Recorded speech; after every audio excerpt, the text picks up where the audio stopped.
Check it out now. The numbers told the story, they always do. It's one of those idiots who believe in analytics. This is a numbers game with Gill Alexander on VSiN. Good Monday morning to you. It is a numbers game at VSiN, the sports betting network, VSiN.com, Game Plus, iHeartRadio, YouTube TV, and of course, Sirius XM channel 158. It's Gill Alexander alongside, right there, to my left, Kelley Bydlon, everybody. Good morning. Producer number 9. So much more than a producer. It's happening. How was your weekend? Oh, it was great. Fantastic weekend in Las Vegas. Yeah.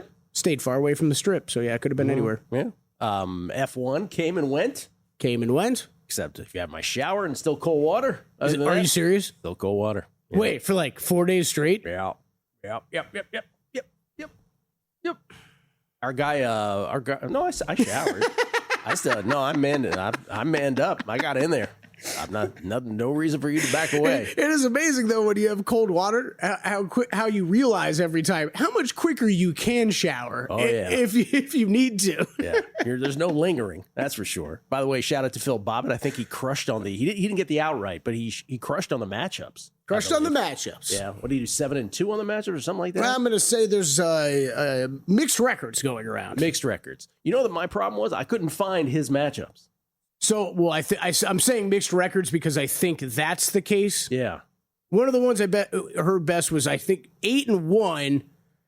8-1, if you faded the guys, he made a point to say, I'm fading these guys more so than it's a play on these. Creative stuff happening. Well, I think it's smart listeners out there that seized on those words and then picked out those matchups at different shops. So I think it was I think someone said Caesars, like they ran 8-1 going that way. Yeah, a little transitive property. If he had this person beating that person, well then, and this person beating that person, then I should have that person beating that person. Exactamento. Okay, there you go. We're done for the day. We've accomplished all we need. We've done all we can do. Ladies and gentlemen, it is guessing lines for Week 13 in the National Football League.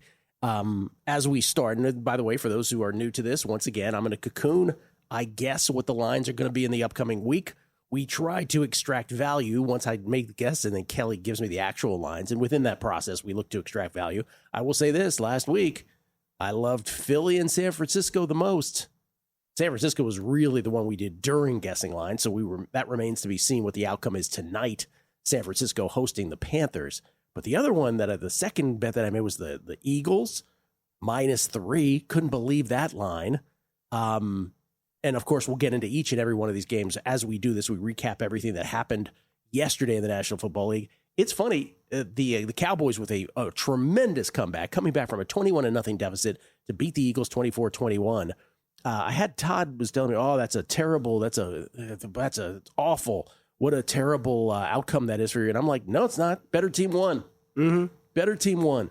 Eagles just stopped. They couldn't do anything after a certain point in the second quarter. And as a matter of fact, their lead only stuck because of some self-inflicted errors on the Cowboys' part. Yeah. For a while. I think it's one of these, I think we could even go back multiple seasons now with the Eagles. It's just, there are times in a single ball game where, and I thought yesterday was the best example of that, of when they were cruising early, all the Eagles' problems are solved. All you had to do is play the Cowboys' defense, and look how much better everything's working and looks. And then all of a sudden, you fall off a cliff. Nothing's working anymore. And like you said, I think they only held on to what they held on to for as long as they did because the Cowboys were making their own mistakes. Yeah. It's also Scapegoat Monday morning. Oh, it's incredible. These are a joke. It was Scapegoat Saturday. I should say Sunday evening. Can't speak. Scapegoat Sunday evening. Raiders fired Chip Kelley, their offensive coordinator, last night. Didn't even wait till this morning. They also fired their senior offensive assistant, Bob Bicknell. He was Chip Kelly's right-hand man. Now both are gone. Obviously, the only thing that had been holding them back all season, Gill. Clearly. And the Giants this morning firing defensive coordinator Shane Bowen. That, according to Ian Rappaport and Mike Garafolo, that's the first move by interim coach Mike Kafka, who's like, it's not me. That guy. This one's actually way worse to me. Like, I mean, the Raiders, whatever. You've had problems all season long. If you couldn't tell within the first 4 weeks that this Chip Kelley, Geno Smith, whatever you were doing on offense was a complete disaster. Everybody else could have told you that. The Giants, I mean, we're going to get into that game. I mean, Kafka made some decisions, some decisions in that game. I'm not sure that I was completely on board with. The Lions. Don't we always say the Lions at home? Oh boy, good luck slowing down that running game and everything. I mean, though the Giants have lost 6 games in a row, and the Giants have given up. I mean, these are the final scores: 33-32, 38-20, 34-24. 24-20, 27-20, 34-27. So, I mean, on the one hand, I get it also. But that was the one game that was the straw that broke the camel's back, not when they got rid of Dayball. Oh, no, I'm with you. You know I'm what I with mean? you. It's new man saying, putting himself in as good a position as possible to keep this job long term. That, yes. For sure. And by the way, I will push back. I think we'll get into all the recaps, but I'm going to push back on one of these decisions that people are criticizing from Kafka also. I don't think it was that bad of a decision. We'll get into all that. As we start with each and every guessing line, so we start with a Circa Survivor update. I was mentioning folks last week, I reinvested into somebody else's. I have 10% of somebody's.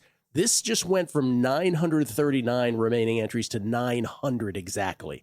We've landed exactly on a 1,000 a couple weeks ago now. Now we're on 900 pending tonight's game. There are 298 entries left this week on the Niners. That is the most picked team this week. Mm-hmm. So if the Panthers can pull off the upset tonight, then this is a totally different picture. Just shy of 33.33% more will be gone of the remaining 900. But that's what it is now. It's 900 entries left, which means that 95.19% of the entire pool of 18,718 that started this are gone. And now when we look at this graphic, it gets a little janky now because in the 6-year history of Circa Survivor, remember, while Thanksgiving and Christmas weren't always a thing, Thanksgiving was always a thing. So the first 4 years, 2020 through 2023, we're going to put week 12 in quotes here. This is what it was through, quote unquote, the 12th week. So in other words, 2020, 2021, 2022, 2023, those are all through Thanksgiving Day or the Thanksgiving quirk of Thursday, Friday.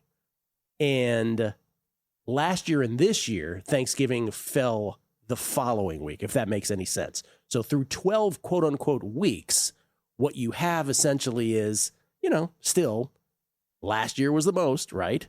But there are 4 years, everything from the first year to this year, where over 98% were gone after Thanksgiving or after week 12, if you will.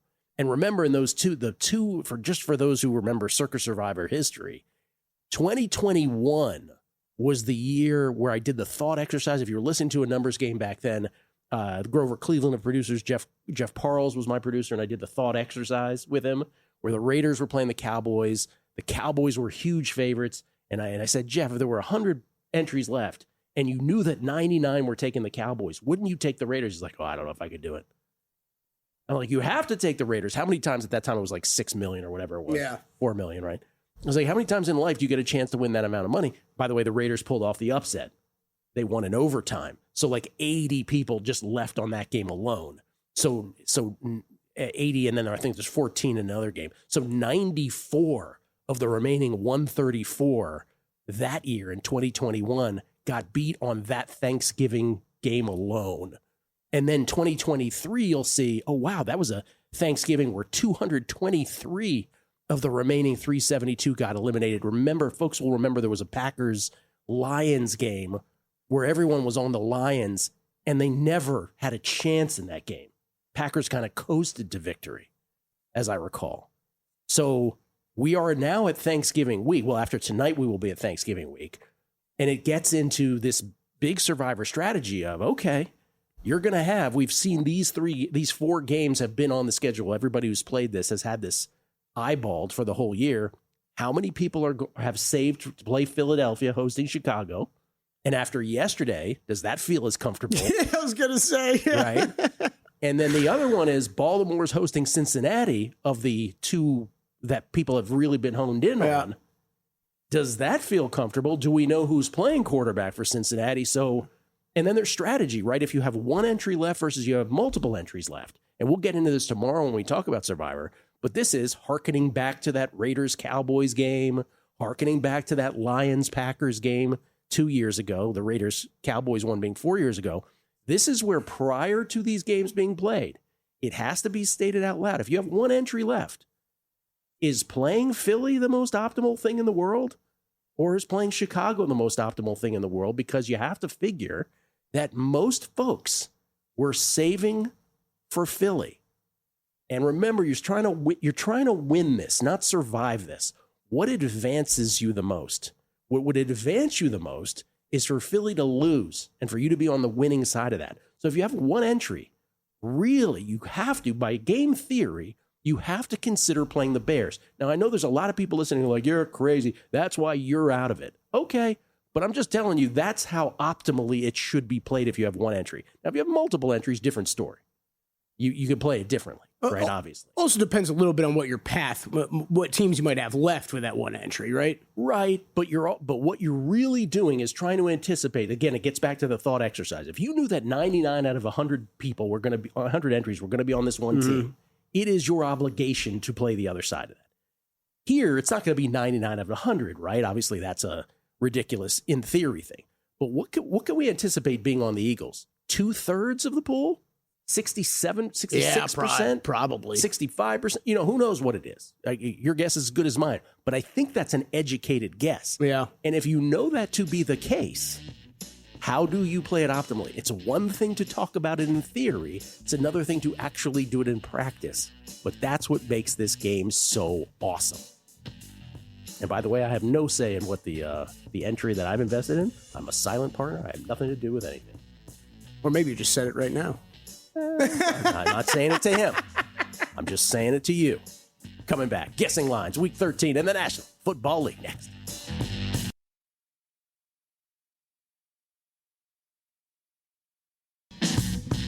A numbers game on VSiN, the sports betting network. Not a VSiN Pro subscriber yet? This is your best chance. Our Black Friday special is live, and for just $60, you'll get full VSiN Pro access to everything we offer all the way through May 1st. That includes daily best bets from VSiN hosts and guests, real-time betting splits from DraftKings, Circa, and Brocco, AI-powered prop tools, and weekly wide receiver cornerback matchup edges, 24/7 video and replays on the VSiN Watch app, coverage of every major sport through the spring, from football and hoops to March Madness, the NFL Draft, and the Masters. Our biggest new subscriber offer of the year is here. Don't wait. Go to VSiN.com/subscribe now. That's VSIN.com/subscribe. We get $60, Gill. $60. $60. We get tweets immediately the book. This is Larry Fresh. Says, I hope Kelley brought the Sky Scope to work. I'm out in the book. Thought I'd stop by to listen live to that little show you do, Gill's Guessing Lines. Damn straight, I got my spyglass. Oh, Larry Fresh back there. We should wave. And Tony Farmer, who does such a great job with Circus Survivor, Tony's Market Tips. He says, started my morning great till Gill had to open an old wound and bring up that Dallas Thanksgiving loss in overtime in 2021. I was on Dallas that year, and I'm still not over the trauma. Great conversation about the game theory. Yeah, we'll talk more about it as the week goes on. In the meantime. Maybe with Tony. That's right. Feels like a Tony Survivor kind of week. In the meantime, let's do it. Guessing lines for Week 13 in the National Football League.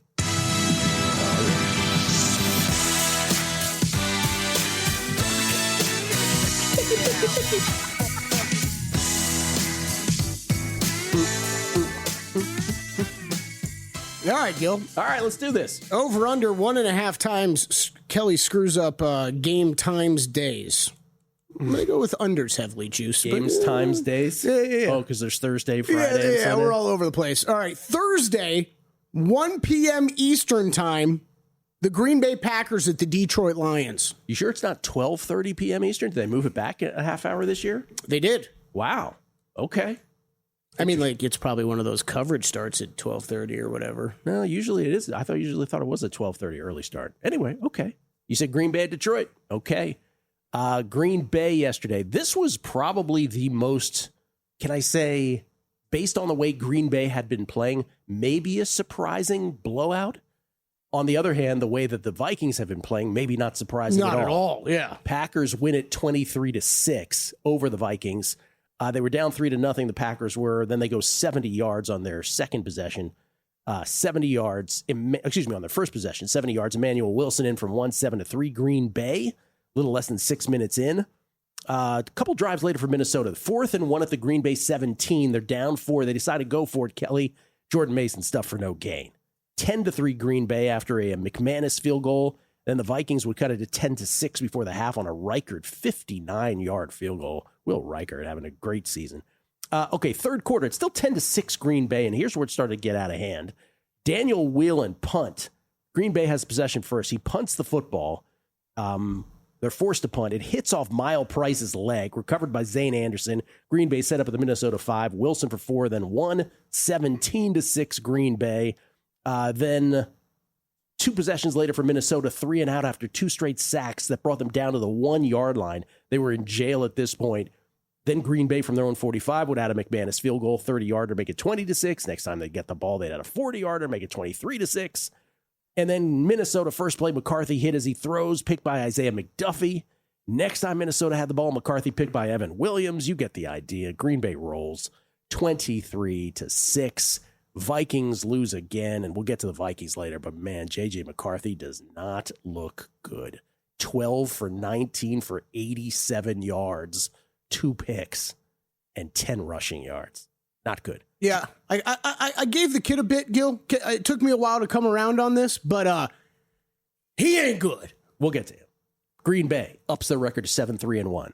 Then the Lions, it maybe was the game of the day, beat the New York Giants and Kelley Bydlon's guy, Jameis Winston. Whew. What a ball game this was. In case you missed it, Giants started out 4 plays, 70 yards. 3rd and 2 at the Detroit 39. Jameis on a lateral from Devin Singletary to Wan'Dale Robinson as Jameis is getting crushed on a hit. He heaves it downfield just past the defenders. Wan'Dale touchdown, 7-0 Giants just over 2 minutes into the ball game. Couple possessions later for the Giants, still 7-0 now. Jameis to Wan'Dale for 40, the big one. That leads to a Younghoe Koo 21-yard field goal, 10-0 Giants at the end of the first quarter. At this point, by the way, Wan'Dale Robinson had 4 catches for 106 yards and a touchdown, 1 quarter of football. Detroit responds, 65 yards. Goff to St. Brown from 11 out, 10-7 Giants. 11:41 left in the second quarter. Giants say, watch this. 6 plays, 69 yards. Jameis to Tyrone Tracy for 42 leisurely yards to start. Jameis to Isaiah Hodgins from 12 out on 3rd and 8. Great catch back in the end zone. 17-7 G-Men. 8:21 left in the second quarter.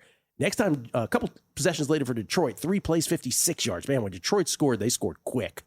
Gibbs for 49. Then Gibbs from 3 out, 17-14 Giants. 2:16 left in the second quarter. They would add a Younghoe Koo field goal, 44-yarder, make it 20-14. With 38 seconds left in the quarter, you're figuring, is that enough for the Lions to do anything? Do they even want to try? Sure, after a Khalif Raymond 44-yard kickoff return, they get a Bates 37-yard field goal, 20-17 Giants at the half. Every time you thought the Giants were going to win this and pull away or just have an insurmountable lead, the Lions would respond. Second half now. Second possession for the Lions from their own 10. 3rd and 11 at the Giants' 20. Goff picked after the ball bounces off St. Brown's hands by Javon Holland. And the Giants would take that. 9 plays, 85 yards. Jameis flips it to Olszewski. Passes it to Jameis for 33 with some yak from Jameis. 27-17 Giants play of the day.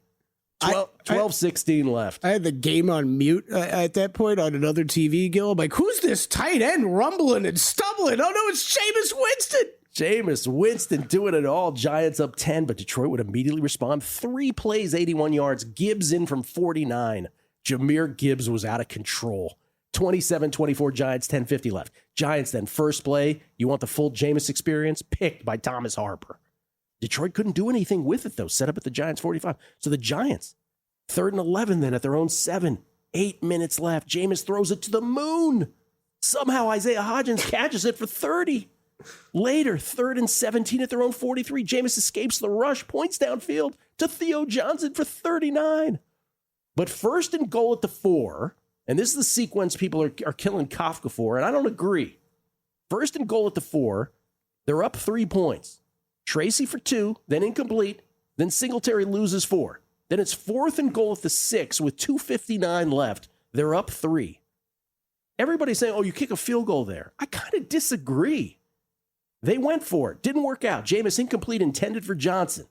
And Detroit took over from their own 6 with 2:54 left, down 3. So I don't hate the decision to go for it. I hate the play calling leading up to it, I guess.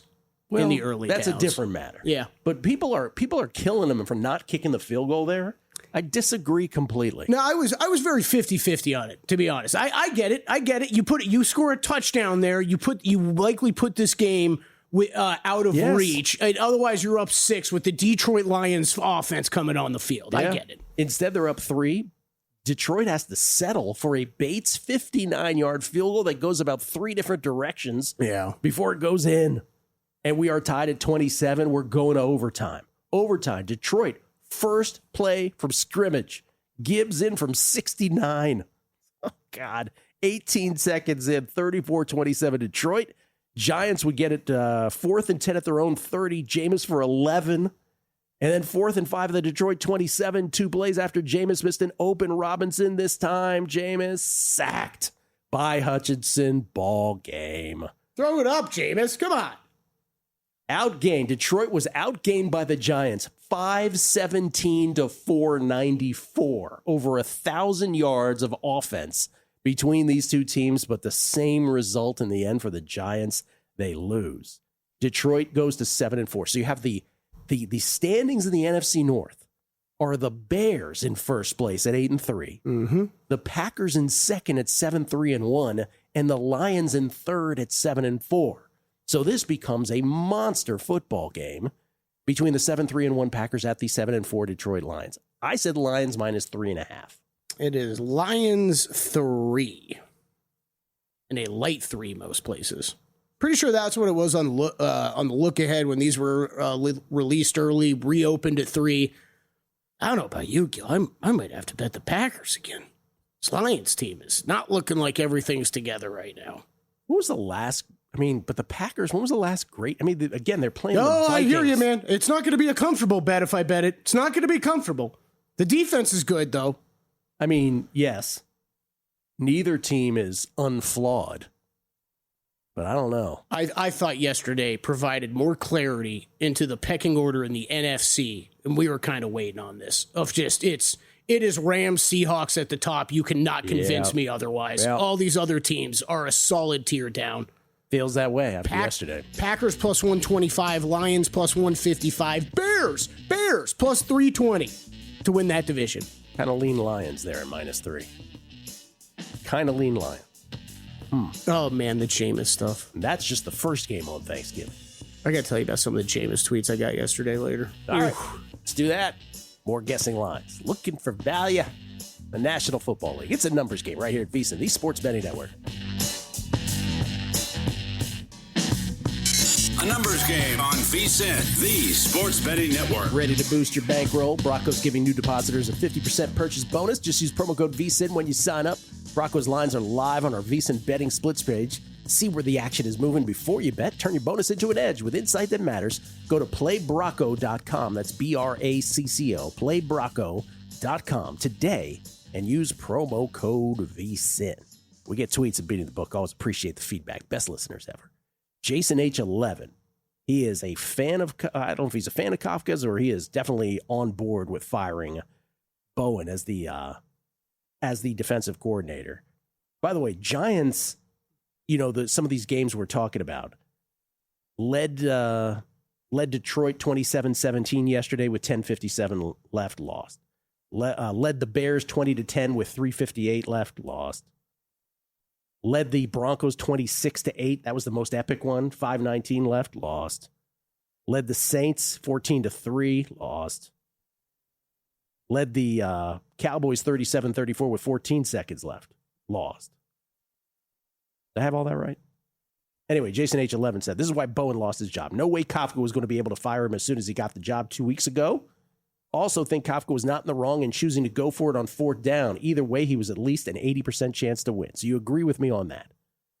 He adds, also in overtime, Gibbs wasn't even touched on that run. They had Dexter Lawrence on the bench. It's the first play. Might want your nose tackle in there. Guess where Gibbs ran?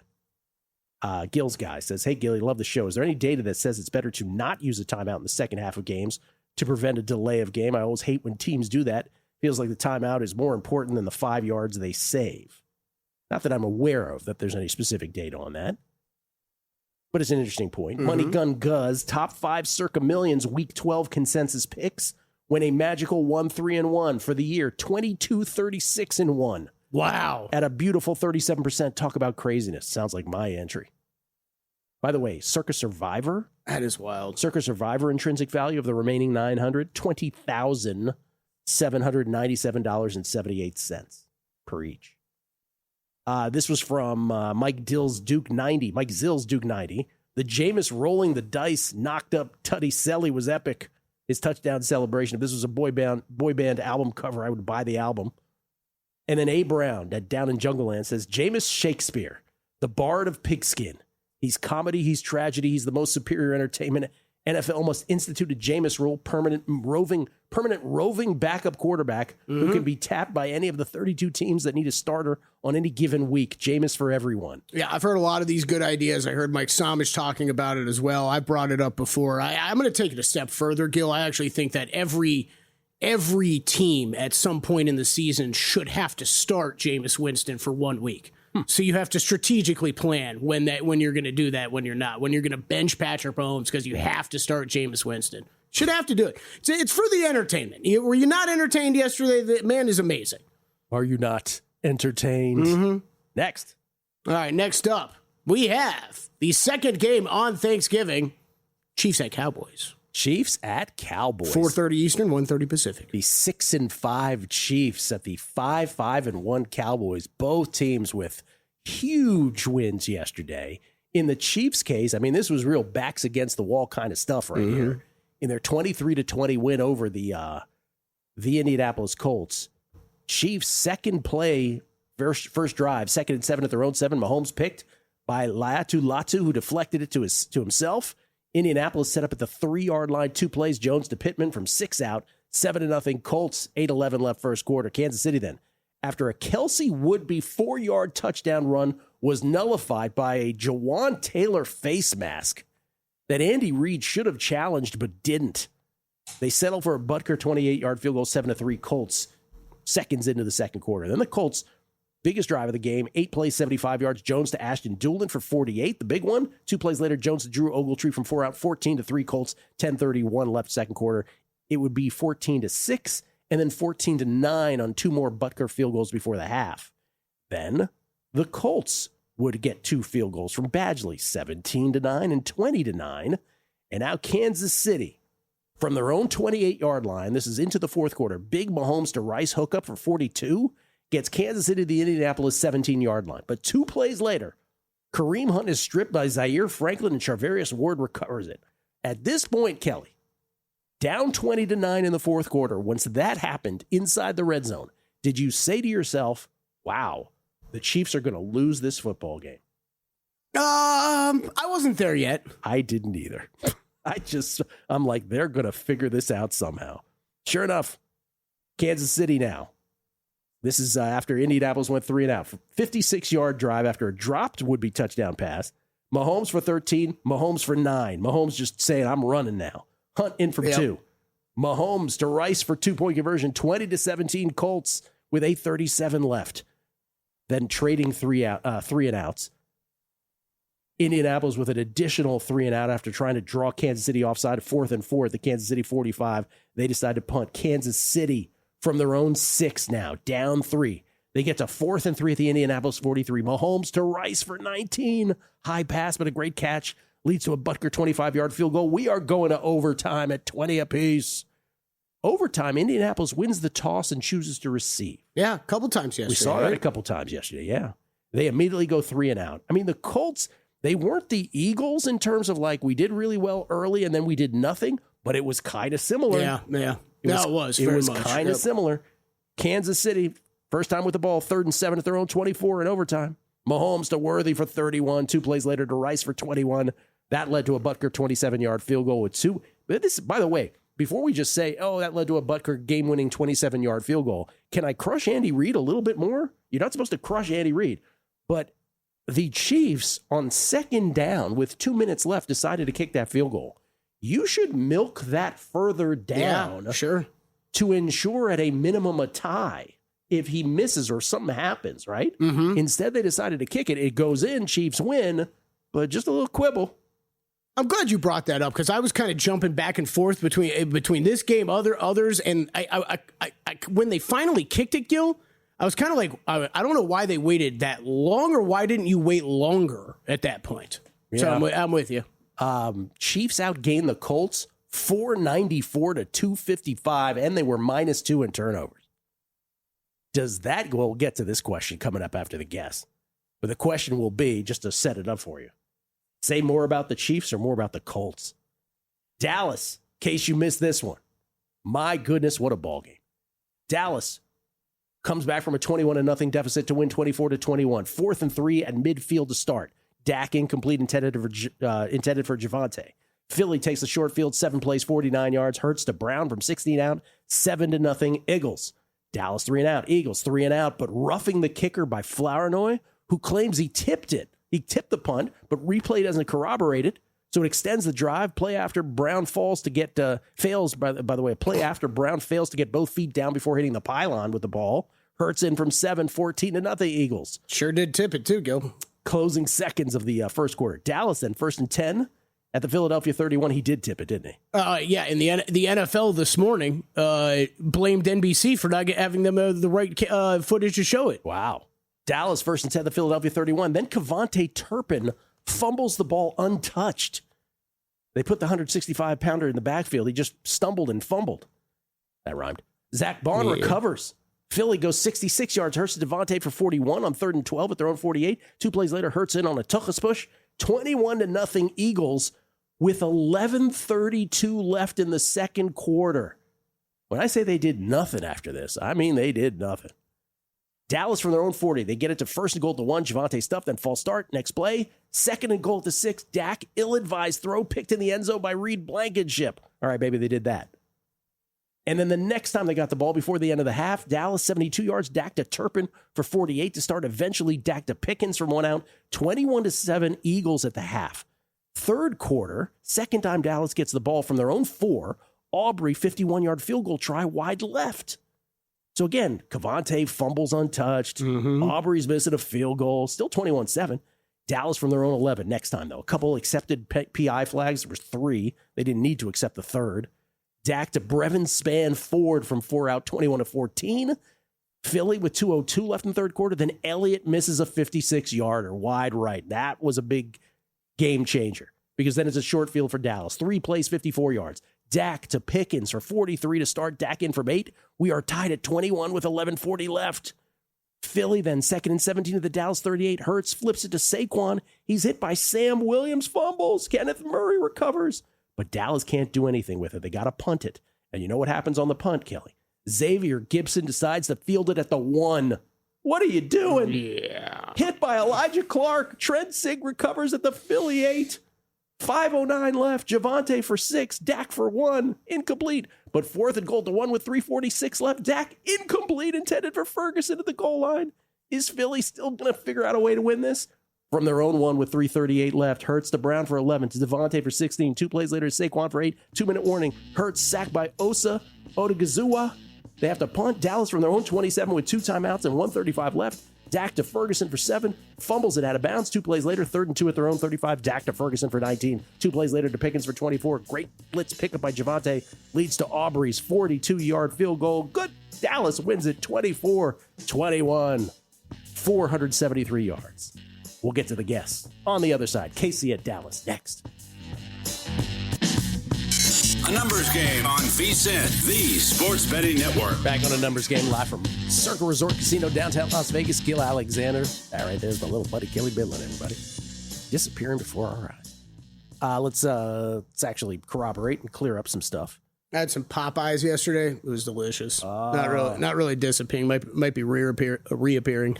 I grew up on Popeyes. So good. I almost texted you because me and Gill every couple months have a fried chicken moment. Oh, it was so good. When was the last time I had fried chicken? I just one of these But that's because we only do it every few months. I just want to get a bucket of chicken and just go to town. That's what you told me 2 months ago, the last time you did it. I haven't done it. No, I didn't do it 2 months ago.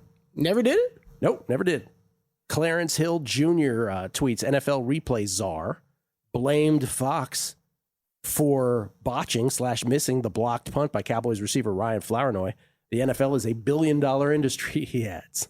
You could add that to everything, as you said off air. It really is. Like, no matter how much complaining we do or anybody does, and maybe you sit at home and say, you guys complain too much. No matter how big of a thing it is, no matter how small of a thing it is, that line can still just be applied. It is a billion-dollar industry. You should be better at everything. Mike Rouse on Twitter, as a Chiefs season ticket holder, I thought season was over after the Kareem Hunt fumble. Glad to be wrong. Yeah, that was the moment, right? That was the moment where you're like, is this team really about to go 5-6? Dude, it was to answer your question. Well, okay. So at no point, I didn't really ever feel that concerned about the Chiefs. And I don't know about you. I didn't have them as a bet. I didn't have them on millions, Colts or Chiefs. I stayed away from that game completely. But it never really felt like the Chiefs were completely out of it. And going to overtime, it felt like that game was over. Well, we've seen it so many times. We've seen it so many times. Roger Jones at Brocco wins. Gill, this is one of the reasons why you are amongst the cream of the crop in the industry. Thank you, sir. You certainly could have made the case that the Cowboys benefited from some calls in the second half, ignoring that Philly had everything go their way early. But no. Yeah, I try to be objective, man, even when I'm losing a bet. Honestly, for all the things that go against you, you're better served trying to be objective about what goes for you as well in the long run. Johnny Millionaire. Gil, can you do a segment on the details behind making it far enough in Survivor to then sell your entry or sell off shares? It's fascinating. I imagine there's info out there, but you have a unique way of cutting through the mishugas. Well, thank you, Johnny. I don't know exactly what you're looking for, other than Survivor Sweat is the great sort of marketplace for this stuff. We talked about it like 3-4 weeks ago that people were buying it for above face value percentages. I'm not a fan of that. Certainly not that early in the season. I'm not. I just bought my percentage for face value. I think that's what you ought to do. But as time goes on and the value increases per entry, and by the way, the exact entry value right now, $20,797.78 per entry. As time goes on, it will become so cost prohibitive that there will be some kind of discount built in.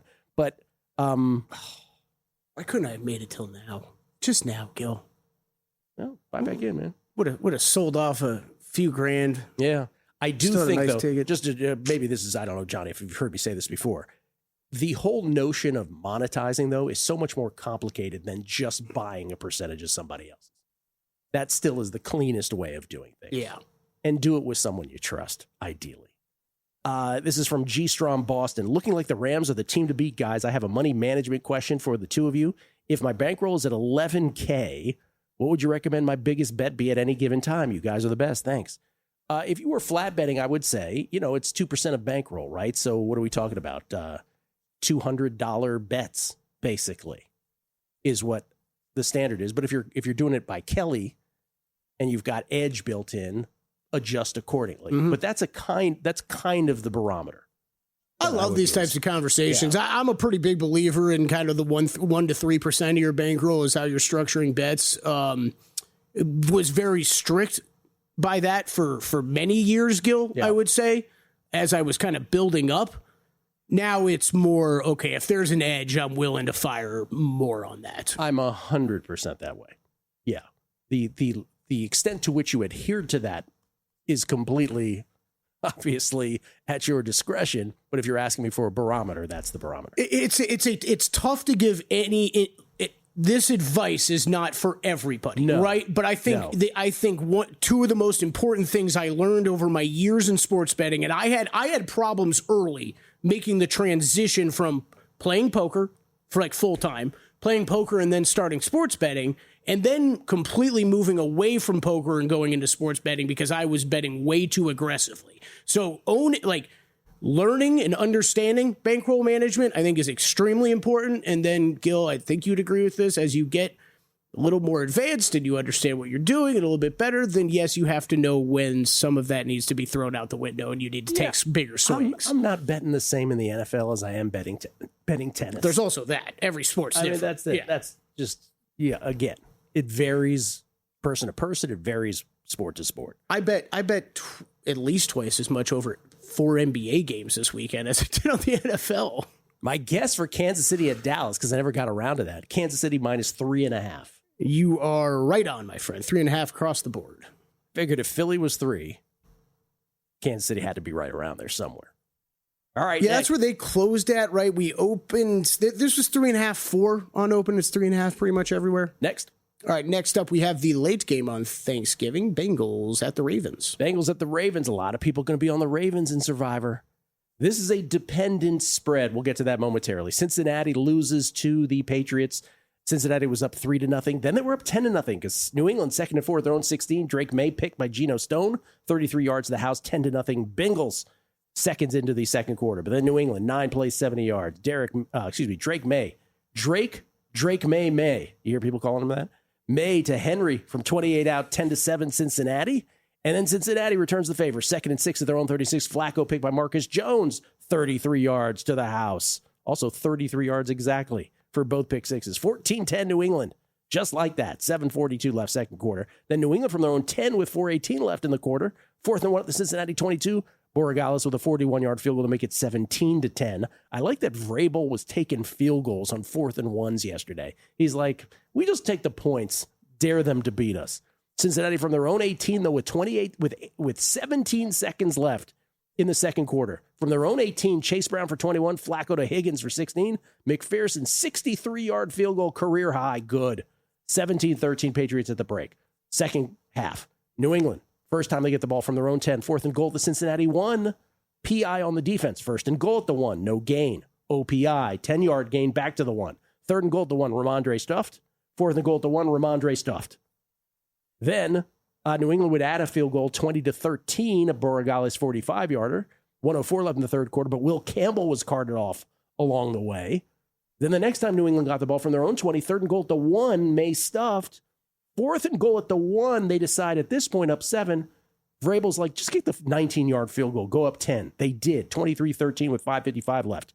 People who had New England against the spread might not have liked that, but for winning the game, that's where Vrabel decided to go. Cincinnati then goes 71 yards. That sees both Higgins and Iosivas hurt. Iosivas would come back. Higgins concussed. He wouldn't. Flacco to Mitch Tinsley from 17 out, 23-20 New England. With 4:40 left, they'd add a 52-yard field goal from Borregales, make it 26-20. And then Cincinnati with one chance now, one drive from their own 28 with 1:44 left. They convert a 4th and 1 at their own 37 on a Brown 4-yard run, but then 4th and 8 at their own 43. Flacco to Tinsley for 12.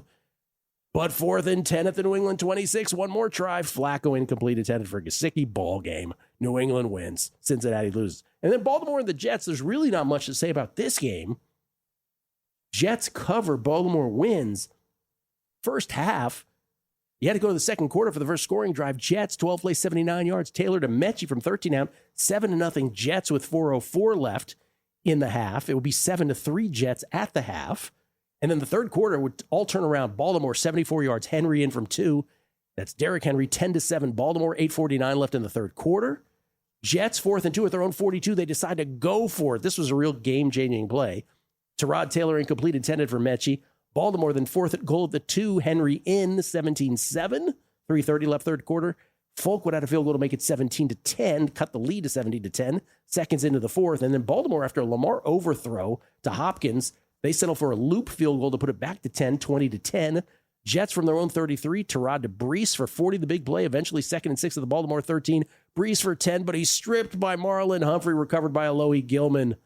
That might have been the play of the game because Jets couldn't get back into it after that. Next time Jets had the ball, 4th and 14 at their own 11 with 1:44 left. Incomplete, intended for Lazard. So this was the moment where the spread came into play because if Baltimore just punched it in, they cover instead. 4th and 4, at the Jets 11, they settle for a loop 27-yard field goal, 23-10. It would end with Taylor getting picked deep by TJ Tampa. So the Jets, because of that last sequence, Baltimore getting the ball at the 11, but having to settle for the field goal, get the cover. Nonetheless, Baltimore the win. Cincinnati at Baltimore. This is 3 in favor of Baltimore if it's Burrow, 7 if it's Flacco. What are we doing with the spread? 7 right now. So they're assuming Flacco, is my opinion on this. We got to talk about this when it comes to Burrow and Flacco. And Jaden and Mariota as well. A lot of quarterback interest. Next. The numbers told the story. They always do. It's one of those idiots who believe in analytics. This is A Numbers Game with Gill Alexander on VSiN. Hour number 2 of A Numbers Game at VSiN, the Sports Betting Network, VSiN.com, Game Plus, iHeartRadio, YouTube TV, and of course, SiriusXM Channel 158. It's Gill Alexander. That right there is Kelley Bydlon, everybody. Kelley Bydlon. Hello, friends. Jameis Winston's fan club president. Is it too early to say Happy Thanksgiving, everybody? Happy Thanksgiving. No, everybody. not at all. Love Thanksgiving. Whatever you're doing this week, spending time with family. If you're traveling, oh boy, good luck to you on the travel. That's always dicey. Yeah. Hope you get to where you need to go. Planes, trains, and automobiles. That's worth a watch this Thanksgiving season. Oh, such Once a good again. movie. Yeah, absolutely is. As a reminder, Gill and I will be with you all week. We will be here Thursday, and Crack will be here Thursday for a full hour. Yeah, we're here. That's right. We go nowhere. Ain't going anywhere. That's how we roll. On a Thanksgiving with 3 games, and then Friday with 1 game in the National Football League. And about that third game we just talked about, we're looking for value here, guessing lines for Week 13. So this acts in Circa Survivor as its own week, the 3 games on Thursday, the 1 game on Friday. When we're quoting stats earlier on the show, we're talking about through, quote-unquote, Week 12, the first 4 years of Survivor. Week 12, in quotes, was the Thanksgiving quirk. This year, obviously, that will be Week 13. I just want to get back to the Bengals-Ravens. So I said if Joe Burrow goes here, I said it would be 3. If it's Joe Flacco, I said 7. We talked about this a little off air. I think better put is this feels like it's straddling the difference. Maybe maybe it's even higher if it's Flacco. Yeah, I think a little bit. I think we're straddling the difference. Definitely, I think it's a little bit leaning more towards Burrow. Only because, Gil, before we got the Burrows at practice all of a sudden last week, right? This look ahead for this game was 10.5. Yeah, but here's the thing: Flacco got all the reps on Friday, and then you ask yourself, right? We did this with Dart. We did this with Jackson Dart, and it's a different calculus with Jackson Dart, in my opinion, which is, why are you playing the kid before the bye, right? Oh, yeah. You got one more. Now you got one more game before the bye. And I'm like, hey, just sit him. Let him play after the bye. He got concussed. He's your franchise quarterback. You've decided that. It looks like he is. Why risk it?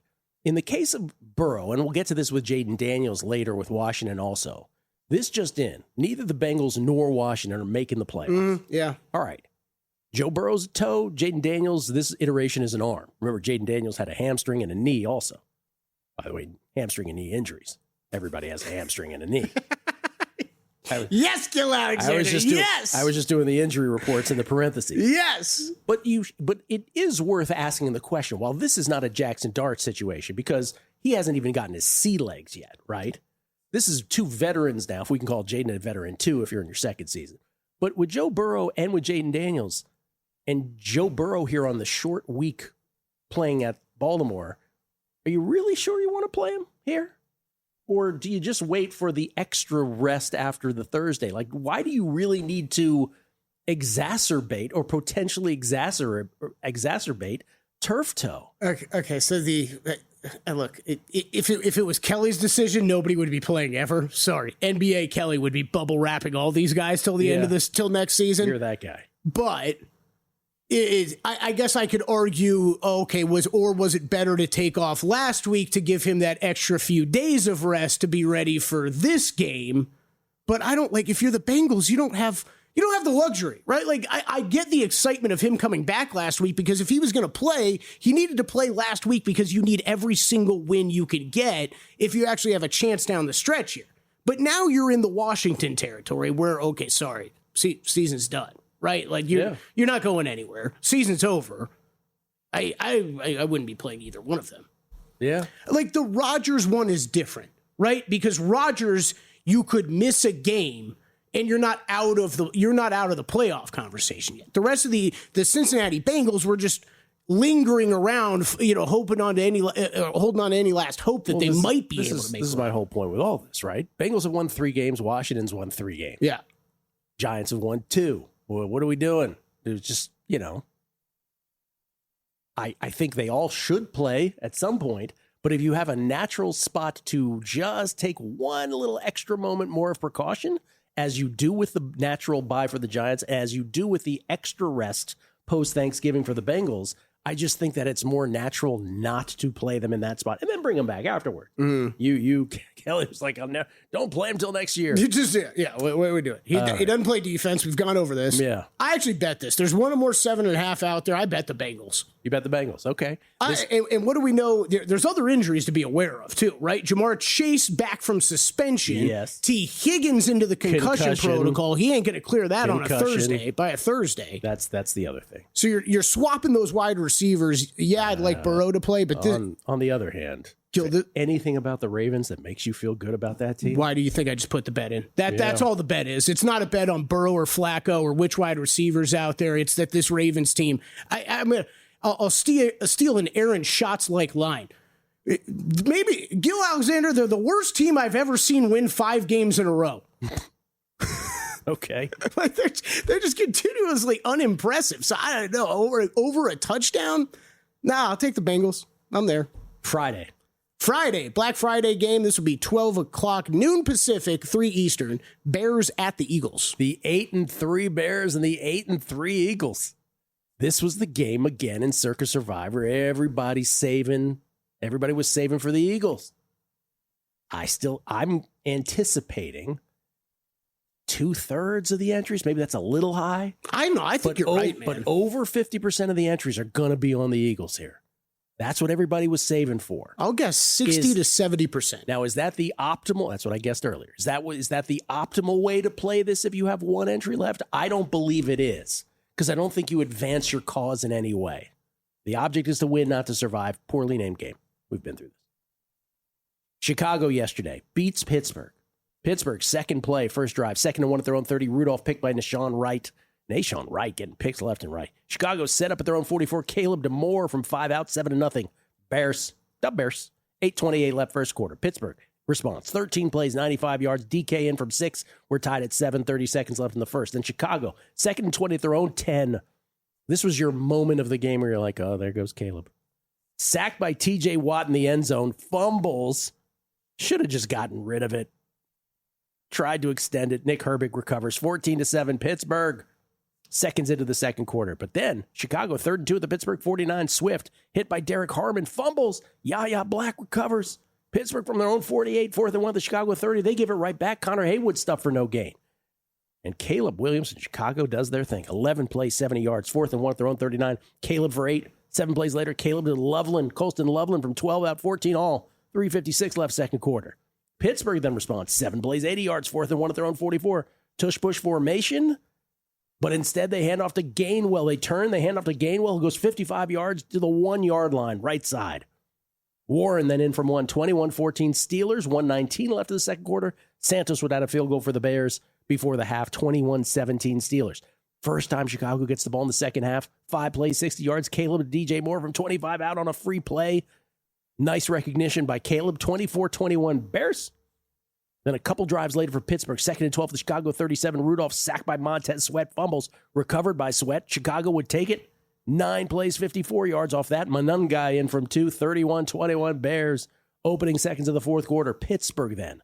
73 yards at a drive that felt like it took forever. Rudolph to Freiermuth from 3 out after a Gainwell would-be touchdown run was nullified 3 plays earlier by a DK hold.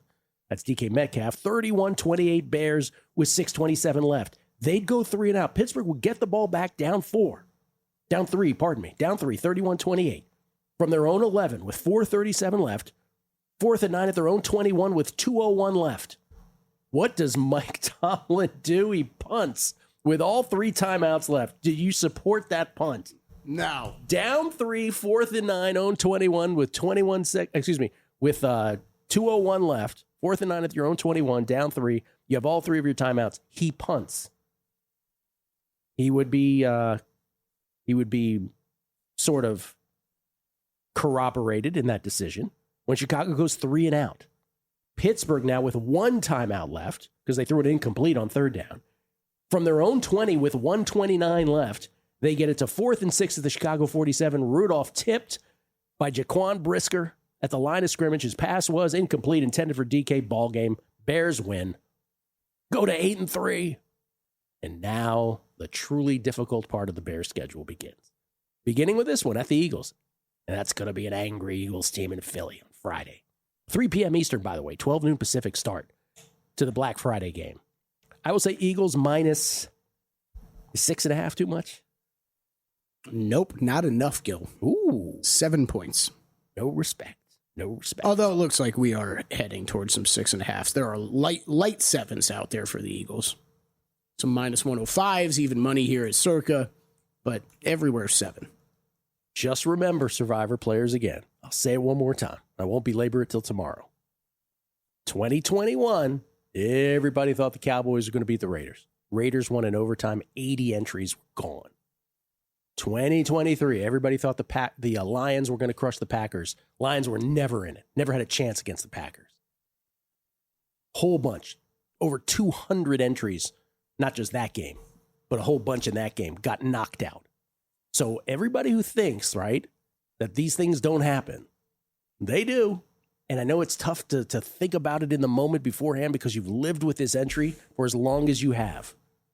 But if you knew, again, in that exercise, if you knew that every entry but one was going to be, every entry besides yours was going to be on the Eagles, it would be your obligation to play the Bears. What's the percentage that you anticipate being on the Eagles that makes you, quote unquote, have to play the other side of this from a game theory standpoint? I don't know. On the other hand, if you think Cincinnati's going to beat Baltimore, maybe you do take comfort in playing the Eagles. Right? Mm-hmm. Maybe you're like, let them play Baltimore. They're going to lose. It's going to be fascinating. A week unto itself. Coming back, Sunday games next.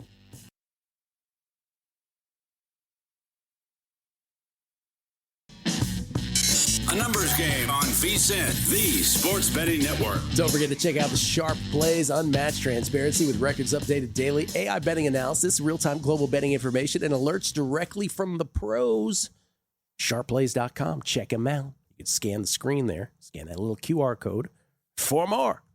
Skill Alexander. We get tweets at Beating the Book. Blue Hen Bill had a 5-item prop. All Eagles. Hurts over 210 yards passing. Smith over 59 yards receiving. Brown over 60 yards receiving. First half minus 2.5. All easy winners. Item 5, Eagles to win by more than 25 points. With 11 minutes left in the second, I was at genius level, up 21-0. Then the football gods took me back to dope level. Can't make it up. Yeah. Right there with you, Blue Hen Bill. I had the Eagles minus 3. You're like, that's an easy one. How about I was on that. I was on Eagles 3 as well. How about us sitting here all last week and like that Burrow news just making that line go all over the place. I was sitting here, said it a couple times. 5.5. I'm staring at 5.5 on the Patriots. Fire. No. I'm going to hold back. Gill. And then, of course, I'm up early. What was it, Saturday morning or Sunday morning? Whenever the Burrow official news came down, I caught it right on there. I'm like, boom, let's go. Lay 6.5. That worked out perfect. Lands on 6. By the way, the difference also, so the New England situation and the Giants situation were similar, but the difference was, right? So both the Patriots and the Giants were up 3 and had a chance they had to decide, do I go up 6 or do I go for it on 4th? In the case of the Giants, I think they correctly, even though Kafka got a lot of incoming, I think they correctly went for it. Because you're not beaten, that's not winning football to go up 6 on the Lions, right? Even though how it played out, the Lions required a 59-yard field goal to tie it and push overtime. I get it. But in the moment, I don't think that's winning football, and I think going for it was correct. Whereas with the Patriots up 3, Vrabel's like, yeah, I'll just take the 3. I dare you, Bengals, to beat me.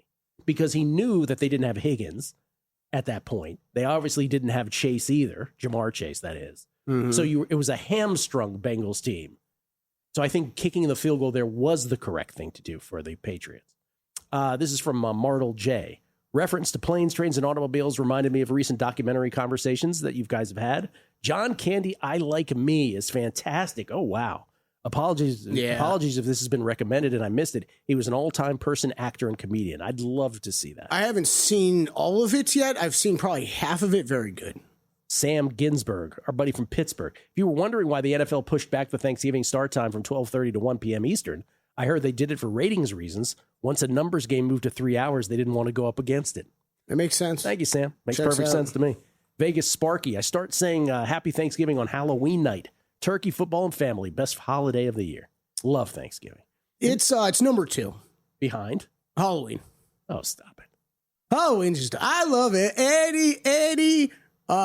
Anyone we get a chance to just to celebrate and have a party, any holiday, Halloween's up there. What are you, 12? Thanksgiving's number 2, though. Football, food, such good food. And this is from K-Flow. Love you, K-Flow. K-Flow helps us out with our Survivor segment on Tuesdays. He says, anyone still alive in Circa Survivor that is very confident in the team they need to pick for Thanksgiving week should immediately be required to submit themselves for a random drug test. Completely agree. All right, let's go to Sunday. Let's get some value. Let's make a bet. Sunday, early window. Not international window, because we're done with that. This is 1 p.m. Eastern time. 49ers at Browns. 7-4 Niners play tonight against the Panthers. I am on the Niners at -6.5. You tonight? Niners 6.5 and in a teaser or 2. If the Carolina Panthers win this, not only do 298 of the remaining 900 entries get bounced in Survivor, but the Carolina Panthers, ladies and gentlemen, will be in first place in the NFC South. What the heck? Yep. So Niners haven't played yet. The Brownies win. Brownies crush the Raiders. Am I allowed to use crush here? Sure. Brownies get to 3-8 behind the first career start of Shedeur Sanders. Cleveland's second possession after a Gage Larvadain 44-yard punt return with a tripping tacked on. Cleveland set up at the Las Vegas 13, 2 plays Judkins for 4, then in from 8. 7-0 Cleveland, 8:24 left first quarter. Now, a couple more possessions later for Cleveland. 3rd and 8 at their own 46. Shedeur flushed out. Goes deep to Isaiah Bond for 52. It had been 15 games since Cleveland had a 50-yard pass play. Next play, Judkins in from 2. 14-0 Brownies. Closing seconds of the first quarter. Then Daniel Carlson misses a 48-yard field goal try. Cleveland, first play, Sanders fooled this time. Charles Snowden drops back into coverage. He picks it. Las Vegas set up at the Cleveland 26, but they settle for a Carlson 41-yard field goal. 14-3 Browns. 2 possessions later for the Browns. First play, Shedeur finds a wide-open Jerry Jeudy, who then lollygags it downfield, high-stepping it. I got all the time in the world to do anything. Doesn't feel Washington Commanders' great Jeremy Chin behind him, who pokes it out. Recovered by Landon Roberts. Oh, that was embarrassing.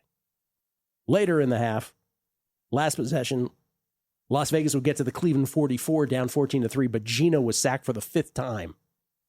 That would be the score at the half. First possession, second half for Las Vegas. 4th and 4 at the Cleveland 43. Geno sacked by Myles Garrett. That would be the 7th sack of the game because there was already one previously on that drive. Couple possessions later for Las Vegas. Again, still down 14-3. 4th and 3 at the Cleveland 22. Geno misses Trey Tucker for a touchdown. Cleveland last play, third quarter. Judkins hurt on an 11-yard run. They'd settle for a Schmidt 53-yard field goal, 17-3 with 12:08 left. And then the next time they got the ball, Cleveland go 3 plays, 67 yards. Shedeur to Dylan Sampson for 66. Mostly yak. 24-3 Brownies, 8:18 left. Las Vegas would get their one scoring drive besides the field goal, 65 yards. Geno to Genty from 5 out, 24-10 Cleveland. Genty would get nicked up in this game as well. And then Cleveland, after no onside kick from the Raiders, down 2 scores with 5:11 left. What are we doing? No onside kick. 3 and out. Las Vegas with 1 timeout now from their own 31. 1st and 10 the Cleveland 43. Geno sacked by Myles Garrett. The 10th Cleveland Browns sack of Geno for the game. The 3rd for Myles Garrett. He would fumble. Malik Collins would recover.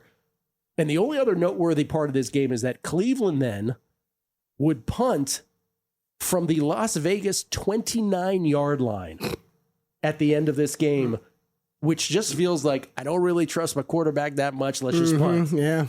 24-10. Cleveland wins. It's just so that was a bizarre. So the Raiders not kicking an onside kick down 2 scores with 5:11 left was one thing.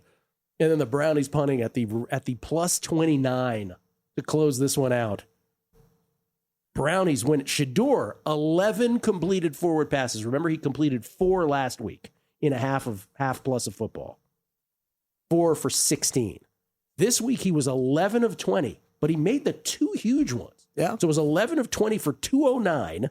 1 touchdown, 1 pick. He was sacked once. This is San Francisco at Cleveland.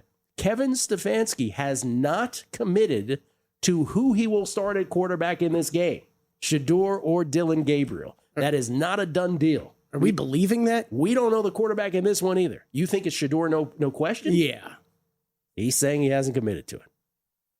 I would say San Francisco -6 on the road. Got to give that Browns defense a little bit of respect. 6.5 everywhere? Okay. Yeah, pretty much 6.5 everywhere. All right. Okay. I mean, I think you got to get... You got to see multiple games from each of these guys. I would have said that, but when we made the transition to Dillon Gabriel, at some point we got to see Shedeur. We got to see him for multiple games. So why are you going? What are you going to do for this team going back to Dillon Gabriel? Nothing. Yeah. But don't you get the feeling that Kevin Stefanski just does not believe in / trust Shedeur? Oh, Gill, if I'm wrong, it's because of that. Yes. Yeah. No, I don't think. I think so. I'm not ruling it out completely. No, I think your first part is correct. What do you gain from playing Dillon? We've seen enough of Dillon Gabriel. Yeah, there's really not a whole bunch there. And I'm even okay if you go back to him at some point, but why now? I mean, by the end of this season, you need to be able to go into the offseason knowing if there's anything worth holding on to with either of these guys. Also, if you go away from Shedeur now, if you go away from him now and go back to Dillon Gabriel, the incoming you're going to take on what are you doing? He won a football game. He was awesome. Awesome meaning he had 2 huge plays, right? But you're going to take so much. You're going to divide the locker room. You're going to exacerbate the tension of it. Mm-hmm. Just go with him. Didn't even Shedeur have some? Of course, he had something to say after the game. What did he have? Something like was like, imagine if I got a whole offseason worth of taking the ones. Oh no! So don't worry, he might set himself up for his own failure. Just let it happen. But again, that game tonight, San Francisco at Carolina, where Carolina with a win leads the NFC South. San Francisco trying to keep pace with the Rams and the Seahawks in the NFC West, and really trying to keep pace with the entire playoff picture. That was the one bet I made during guessing lines exactly 7 days ago, was the Niners -6.5. It's Niners -7.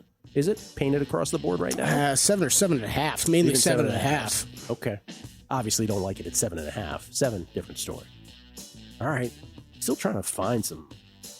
I don't really love anything yet, quite frankly. I think San Francisco night's a good teaser option with some other ones for next week, too. Do like that. Coming hint, back. hint, wink, wink. Looking for value. Week 13 National Football League. It's a numbers game at VSiN, the Sports Betting Network. A numbers game on VSiN, the Sports Betting Network. As a public service to you, as a reminder, ProfitX is running their November weekly $500 restaurant giveaway. There's still time to get in on the fun and earn entries for this week's drawing. Last week's winner chose Texas Roadhouse. Will your favorite spot be next? Here's how it works. Place $50 or more in total parlay plays during the weekly promotional period. Each $50 in qualifying parlays equals 1 raffle entry. Only parlays placed within that week's window count toward that week's drawing. One winner each week receives a $500 restaurant gift card of their choice. Drawings take place the Tuesday after each promotional period. Don't miss your chance to win dinner on ProfitX. Download the app today and use promo code VSiN to get started. You see this tweet we got from Jason, High School Gambler? He said, yo, hey guys, I think it's time to update your photos. I don't know who these 2 guys are, but it's not Kelley, and the other guy kind of resembles Gill. Yeah. I'm about 15 heavier there, and you're 100 heavier there. Mm-hmm. Yeah. Let's update that. Yeah, that'd be nice. Yeah. Okay. All right. And then Keith Katakia has sent you Kelley's ideal quarterback, building the perfect quarterback, and they all come up Jameis.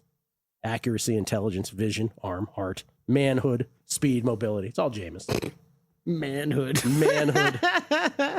All right, what's next? Oh, man. All right. Early window on Sunday. Jaguars at Titans. There's a question on the Megapod that we ask every week, which is the game you want no part of? And mine was Arizona-Jacksonville. I think that was the correct answer. Yes. Jacksonville, first drive from their own 3. Trevor to Brenton Strange for 30. Etienne for 45. Then Lawrence to Etienne from 15 out. 7-0 Jaguars halfway through the first. Next time they got the ball, though, Jaguars doing Jaguars things. 3rd and 6 at their own 12. Trevor hit as he throws by Jalen Thompson. Fumbles taken in the air by Walter Nolan III. What a season he's having. 7 yards into the end zone, 7-7, 2:26 left first quarter. Then it'll be 10-7 after a Cam Little 52-yard field goal. Arizona then goes 65 yards, bam, in from 1 after the Jaguars committed an illegal contact and roughing the passer penalty, both of those penalties on the defense during that drive. 14-10 Arizona halfway through the second. Next time Arizona will get the ball after Jacksonville commits a neutral zone infraction on 4th and 1 at their own 34 for Arizona. Eventually a Ryland 33-yard field goal try that would go wide right. So 14-10 Arizona at the half. Third quarter, Jacksonville from their own 43. First and goal to 6. Trevor picked by Garrett Williams in the end zone. Next time Jacksonville got the ball after a Parker Washington 43-yard punt return set up at the Arizona 27. 3rd and 6 at the Arizona 10. Lawrence to Myers, Jacoby Myers. Touchdown, 17-14 Jaguars. 8-10 left, third quarter. Not 18-10, that'd be something. Jacksonville, next time they got the ball. Up and down. 3rd and 3 at their own 30. Trevor picked by Akeem Davis-Gather. Couldn't do anything with it, Arizona, that is. Then, a few drives later for Jacksonville, a couple drives later, from their own 1, 3rd and 8 at their own 34, Trevor picked by Budda Baker. Great diving pick. Arizona set up at the Jacksonville 41. 3 plays were set to Dort from 39 out. 21-17 Cardinals. 7:12 left. Jacksonville then responds. This is good Jaguars this time. 6 plays, 65 yards. Trevor to Washington from 9 out. 24-21. Jaguars with 3:47 left. Arizona then 4th and 12 at their own 28. All 3 timeouts. 2:07 left. They go for it and they fail. Brissett incomplete, intended for Dortch. So Jacksonville takes over the Arizona 28 with 1:58 left. Remember, they're already up 3. Arizona uses all 3 timeouts. Jacksonville ends up with a 4th and 1 at the Arizona 19 with 1:44 left. You get the yard, you win it. Instead, Lawrence incomplete, intended for Tim Patrick. Arizona then, with new life, from their own 20 with 1:40 left, they get it to 4th and 1 at their own 29. Michael Carter for 8. Then too many men on the field for Jacksonville because they're always making mistakes. Brissett to Dortch for 18. Then to Wilson, Michael Wilson for 31. 2 plays later, Ryland, 29-yard field goal. Good, we're going to overtime. Here you go, Kelley. Jacksonville wins the toss and elects to receive. Yeah. They get a Cam Little 52-yard field goal to make it 27-24 Jacksonville. Arizona ends up with the football, touchdown to win, field goal to extend. 4th and 4 at the Jacksonville 42. Brissett decides to go deep, intended for Xavier Weaver, has no chance, ball game. Jacksonville wins. That is a typical Jacksonville Jaguar game. All good, nullified by all bad. Just up and down roller coaster experience. And then there's Tennessee, who Jacksonville is playing here at Tennessee. The Titans fall to 1-10. They take a first half lead, which they always seem to do. Right, 3-0. It quickly become 3-3. Then Seattle go 3 plays, 67 yards. Darnold to Jackson Smith and Jigba for 63. How good is he, by the way? Oh, so good. Are we sure Jonathan Taylor's the offensive player? No, we're not, Gill, because it's almost a coin flip now in the betting odds. 10-3 Seattle. 11:02 left in the second quarter. Next time Seattle got the ball from the Tennessee 26, they settle for Myers 30-yard field goal, 13-3. Then Tennessee 4th and 1 at the Seattle 40. Julius Chestnut, stuff for no gain. Seattle at a Myers field goal, Jason Myers field goal before the end of the half, 16-3. In favor of the Seahawks at halftime. And then the Seahawks would add to it. First drive of the second half, 3 plays, 76 yards. Darnold to JSN for 56 to start. Then to JSN from 13 out to close, 23-3 Seattle. It's a blowout, right? Coasty game for all Seattle Survivor players and Seattle ATS players. But no. Next time Seattle got the ball, 3 and out, and then they'd punt it, and Chimere Dike takes a Michael Dixon punt 90 yards to the house, 23-10. Seattle would respond, 6 plays, 74 yards. Walker for 19, then Walker for 11. Darnold to Walker for 29. 3 plays later, Charbonnet in from 5, 30-10. But then Tennessee would go 73 yards. Cam in from 6, 30-17. And then later, Tennessee would have a 62-yard drive with 3 fourth down conversions to cut it to 30-24 Seattle. Get inside the spread range with 43 seconds left. They would try an onside kick, of course, and it would fail, and that would be your ball game. But that's how close Tennessee got by the end of this one, as Seattle was kind of playing with their food, as the kids say late. This is deceiving score, though. Yeah, but also not, because it was not Philly, it was not Indianapolis, but it was getting out to a big lead, and that's kind of like, okay, whatever. Jacksonville -7 at Tennessee. This is... Can't be more than that. 6.5, 7. Okay. Yeah. Because Jacksonville is too unreliable. Let me just put it this way. If Tennessee won this football game, forget shocked. Would you even be surprised? No. I wouldn't either. No. It's how little faith I have in the Jaguars. Just so many mistakes every game. Gill, it's been a while since either one of us bet the Titans, it feels like. Oh, no. I didn't say to do all that, though. There's a 7 out there, man. Yeah. That's my guess. All right, I'll wait. 7.5. I by principle, I have to be it. This Jaguars team is very meh, and they make a lot of mistakes. A lot of mistakes. Next game. Oh, that one's going to be tempting. Okay, early window, Texans at Colts. Okay. Texans are 6-5. Remember, Texans going to have extra rest here. They beat the Bills on Thursday night. Davis Mills was 16 of 30 for 153. Will Anderson Jr. was amazing, 2.5 sacks. They were +3 in turnovers against the Bills. Indianapolis loses to the Chiefs yesterday. They fall to 8-3. Houston goes up to 6-5. Indianapolis falls to 8-3. Daniel Jones, 19 of 31 for 181. They were outgained by the Chiefs, 494 to 255. They were +2 in turnovers. Still lost.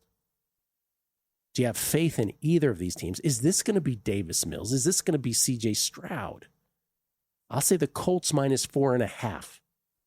Numbers coming to you. I was a little surprised. This reopened yesterday, basically 3.5 everywhere. A lot of movement this morning, though, towards the Colts side, out to 4.5 most places. Yeah. And Stroud, I would think on his way back, but it's been a few weeks now. Who knows with that, right? Concussions are tough you can't predict, right? And yes, because just not the same person to person. So, yeah, I think especially after last week, him not playing, I'm not going to sit here and say I know for sure he's coming back. But, man, 3.5 felt a little light. I stared at that for a while yesterday on when opening lines came out. Didn't end up betting, though. All right, this gives us an opportunity, because we're talking Texans and Colts. Gives us an opportunity to talk about the AFC playoff picture briefly. Do you believe either of first of all, do you think the Texans will get to the playoffs? And then the second question is no. And the second question is, but I think they're going to make it close. Do you trust the Colts after seeing them yesterday and not looking as great perhaps as they did earlier in the year? Do you think the Colts can get to the Super Bowl? Or are you seeing a little too much of the reason they were successful this year was not because of Danny Dimes. Yes, they can get there. They can get there. They can get there. Do I think if this team was in the NFC, I would say no shot. Look at these odds to win the AFC. Broncos, Colts, Patriots, Chiefs, all 5-1. Ravens, Bills +550. We have done this for years and years and years. We've never seen anything like that this deep into a season in any conference. 6 of your 7 teams who will eventually be in the playoffs, just throw them up in the air. Broncos, Colts, Patriots, Chiefs, Ravens, Bills. And that's amazing. That's why I say that about the Colts, though. That's my answer, Gill, because I don't know that I have that much more confidence in the Broncos or the Patriots, and they're right at the top with them. And who's the 7th team? Is it the Jags? Is it the Chargers? Is it the Texans? Is it the Steelers? Who, I say?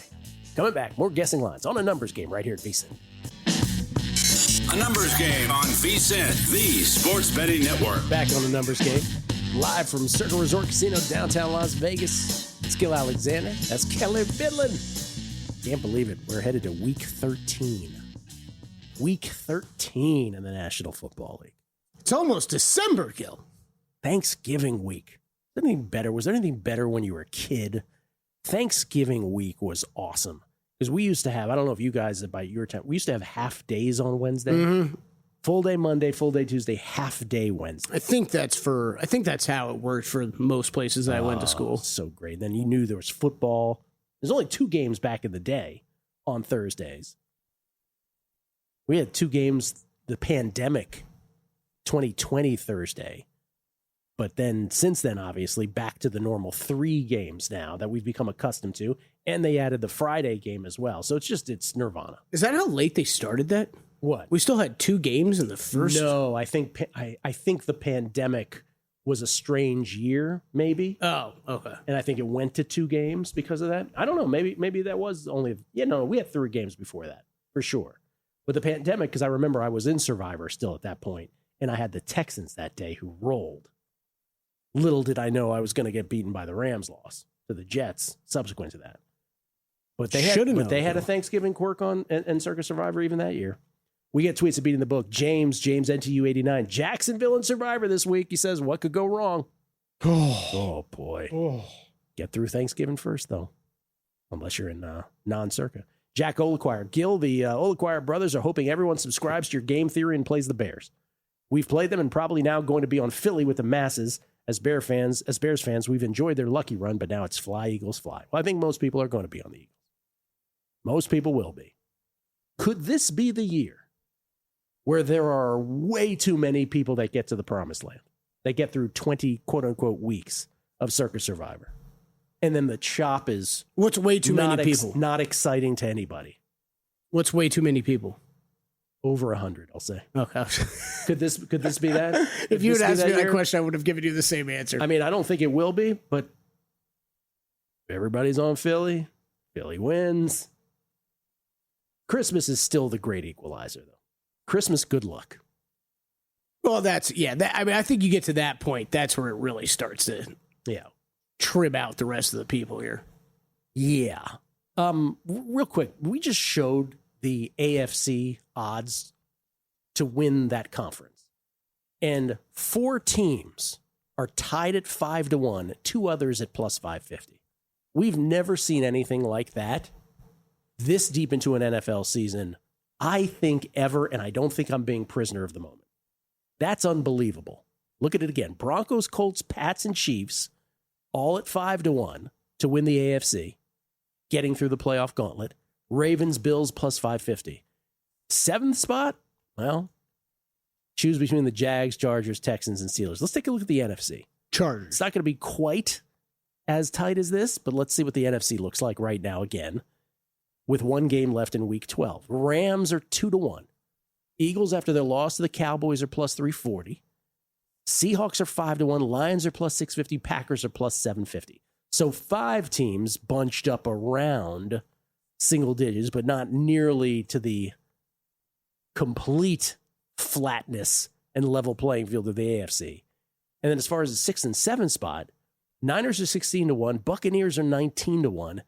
And the Bears lurk at 30-1. How about the Cowboys creeping up to 65-1? Good luck. 49ers win tonight. The Lions are on the outside of the playoff picture looking in. Yeah, and the Buccaneers are still 19-1 because the Panthers are the Panthers could be, if the Panthers beat the Niners tonight, the Panthers are in the playoffs looking out, and they are currently 120-1 to win the NFC. Remember, this is not just to get to the playoffs. This is to win the conference. And we don't know what's going on with Baker Mayfield. We don't know there's so many quarterback questions. I don't remember this many quarterback questions going into a week ever either. In terms of who's playing. And Baker Mayfield hurt his left shoulder last night. Didn't play the entire second half. Teddy Bridgewater did. It's a left shoulder sprain, but they're getting an MRI today, so we'll see about that also. I mean, as much as I'd love to laugh about the Panthers. No, because they're a laughable football team. But they could. This just it. If every single person on the Tampa Bay Buccaneers roster continues to get injured, they might be able to be passed in the NFC South. Spence points out that the Egg Bowl used to be on Thanksgiving back in the day as well. When are they playing that now? Isn't it? It's Friday, right? It's on Fridays now? I was going to say, yeah. I thought it was right around there. Yeah. Okay. Friday. All right, let's go. What do we got? All right. Sunday early window, Saints at Dolphins. Well, there's a clunker.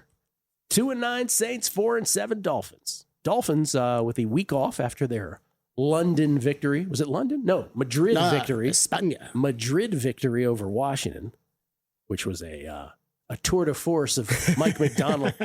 Mike McDaniel, pardon me, coaching. New Orleans loses to Atlanta yesterday, in case you missed that one. New Orleans, first drive, second and 8 at their own 44. Tyler Shuck fumbled, recovered by D. Alford. Led to a Zane Gonzalez 56-yard field goal, 3-0 Falcons. Next time New Orleans had the ball, after a Mason Tipton 75-yard kickoff return, they had to settle for a Group A 38-yard field goal try. Guess what? He missed it. Still 3-0. A couple drives later for Atlanta, 8 plays, 77 yards. Cousins to David Sills the fifth. Don't see the V on the jersey that often. From 9 out, 10-0 Atlanta. 11:31 left second quarter. Next time Atlanta had the ball, 2nd and 9 at their own 41. Cousins picked by Justin Reed. 49 yards of the house, 10-7 Falcons. It would go to 13-7. Then Group A would get another field goal try. This one was wide right from 47. And then Atlanta would close the half with a Gonzalez 54-yarder. 16-7 Falcons at halftime. New Orleans, third quarter from their own 25. 4th and goal to 1. Taysom incomplete, intended for Devon Vele. Next time New Orleans got the ball from their own 41. 4th and 1 from midfield. Taysom for 2. 4th and 1 at the Atlanta 7. Taysom for 2. 4 plays later, after a third down snap goes over Taysom's head, he just chucks it, gets called for intentional grounding. They have to settle for a Group A 33-yard field goal. This one goes in. 16-10 Falcons with 12:13 left. And then Atlanta would have their best drive, 68 yards, 2nd and 23 at their own 19. Cousins to Bydlon for 32 as he just sprints through would-be tacklers. Next play, Cousins to Darnell Mooney for 49. Touchdown, Bydlon in for 2, a 2-point conversion to make it 24-10. Falcons with 11:04 left, and that is where it would end scoring-wise. Shuck would get picked by Xavier Watts late. Falcons by 2 touchdowns. They beat the Saints. 2-9 Saints, 4-7 Dolphins. Dolphins with the extra rest here. I'll say Dolphins minus 4.5. Oh boy, I think you're way off. Another one of the surprise risers this morning. Dolphins out to 6-point favorites. Good boy. You trust that? You trust Dolphins? Oh, hell no. Laying 6 against anyone? Hell no. 5.5 is where we open. Man, I thought I saw shorter numbers, and I thought 4.5 out to 6. No outcome would surprise me. None. Me neither. Okay, at what point are you playing the New Orleans Saints? I might play them at that number. You saying, what is it now? There's 6s. 6s across the board. Certainly if it went up to 7. 7, you're in on the Saints? I might even consider putting them as a contest play now. Plus 6. It's a big number, man. It's a big number. Whew. Next. All right, Sunday early window, the Atlanta Falcons at the New York Jets. 4-7 Falcons. They rise to 4-7 at the 2-9 Jets. After the Jets, I don't know, there was a point there where I thought the Jets were going to beat the Ravens yesterday. And then going for it, 4th down in their own territory and not getting it, that kind of flipped the game. Early second half, when it was still a tight football game. Cousins, by the way, was 16 of 23 for 199 in victory for the Falcons yesterday. The Jets, in their defeat at the hands of the Ravens, Tyrod Taylor was 17 of 28 for 222. They were -2 in turnovers. They outgained the Ravens 282 to 241. By the way, the Jets, quirkiest stat for the Jets this year. You know how many picks they have in 11 games this year? Ooh. How many interceptions do the New York Jets have as a football team through their first 11 games this year? 2. 0. I knew it was low. 3. I knew I saw 0 weeks ago, but I didn't know. I would have assumed they added to that. 325 passes, 0 interceptions. They are the first team in NFL history to go without an interception through its first 11 games. The longest interception slump at any point in the season since 1960 is 14 in a row by the Niners last year. Niners had 14 straight games during the season last year where they didn't get a pick. But this is the record from the beginning of the season. 11 to start the season, no picks. Okay, you know what else I would guess then? Combine that with the Justin Fields stats, where right? He didn't throw one. Right. Yeah. So total interceptions in any game played by the New York Jets has to be extremely low. And it's bizarro, too, because going into yesterday's game, the Jets were 6th in pass breakups. So it's not like they're not around the ball. They just can't get the ball. That's fascinating. That according to ESPN research. That said, Atlanta minus 2.5 at the Jets. It's not going to be 3, right? This is 2.5. You are right on. I don't like these so far. We get one that I really like. Got a whole bunch more to get to, though. We're still in the early window, right? Bro, we're so old. Dan, did you just say 3 games? Yeah, still in the early window. 3 games on Thanksgiving since 2006? Yeah. Yeah, it's been a while. It's been a while. Pandemic was just its own little weird thing. Coming back on a numbers game at VSiN, the Sports Betting Network. The numbers told the story, they always do. It's one of those idiots who believe in analytics. This is a numbers game with Gill Alexander on VSiN. Hour number 3 of a numbers game at VSiN, the Sports Betting Network, VSiN.com, Game Plus, iHeartRadio, YouTube TV, Sirius XM channel 158. However you take us in, we appreciate it. Appreciate you making us part of your morning each and every Monday through Friday morning. We never take that for granted. I love y'all. Especially on Thanksgiving. Especially on Thanksgiving, right? Now, are you going to be here for Christmas? No. Nope. See ya in Florida. Yeah. That's when the tribesman takes one for the team, if you know what I mean. Each and every year. You sure do. Right. That's what I do. Gill Alexander here every holiday. That's what I do. Ask me how many times they've asked me if I want to take a holiday off here in the history of VSiN. 0 times. No, that's not true. One time they did, but they had an ulterior motive. I was going to say, I think I remember one, but I don't know if you're... Someone asked me, I was like, wow, that's the first time anybody's ever asked me. They're like, oh, yeah, because what we wanted to do was... I was like, oh, special programming. Yeah. Let's take it for granted. Old Gill's going to be here. Poke Therapy. We get tweets of beating the book. We got a whole bunch. That was good. Whole bunch more games to get to, by the way. Poke Therapy. I missed this. He said in your Cowboys-Eagles recap, you left out that Tom Brady let one slip on national television. Now, I am being told off air what he slipped about. I am in shock. I did not hear that. He actually had to issue an apology? Wow. I am as unaware of this as you are. That ain't good. This is from Last Men Standing. Last Men Standing, they do the Survivor pod over there. He says the next 6 days in Circus Survivor are fascinating. Tonight, 298 of the remaining 900 Circus Survivor entries, 33.1%, as we talked about, are on the Niners. And that alone makes Circus Survivor history. What he's referring to is we've never had this percentage of the field needing a team on Monday to make Thanksgiving. Previous high was 2022 when 17.4% of the field needed San Francisco that year on Monday night to get to Thanksgiving, ironically. 3 days later, the Thanksgiving slate starts with no favorites of more than 7 points and lots of injury intrigue, Joe Burrow, etc. Then Sunday and Monday arrives. And interestingly, and we'll get into this we'll get into this tomorrow, with the help of K-Flow, where Last Man Standing says 82.88% of the field have already used both Seattle and the Rams, which sets the Chargers up for a massive chalk spot versus Las Vegas and its new play caller, no more Chip Kelley, as we talked about, in the late window because they're still 71.5% owned. If you're still in this thing, enjoy every second of it. Good tweet, Last Man Standing. And this from Torch D, the one who put the satin in your panties. Talking about the AFC odds to win the conference. Here's his commentary. You ready for this? He said, the Bills suck. The Ravens suck. The Chiefs suck. The Colts are frauds. The Pats have played no one.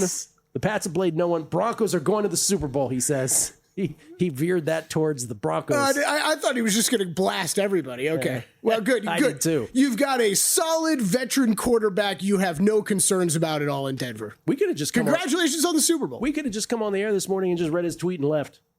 Yeah. Why'd we waste 2.5 hours? I don't know. 2 hours. Let's waste some more. What's next?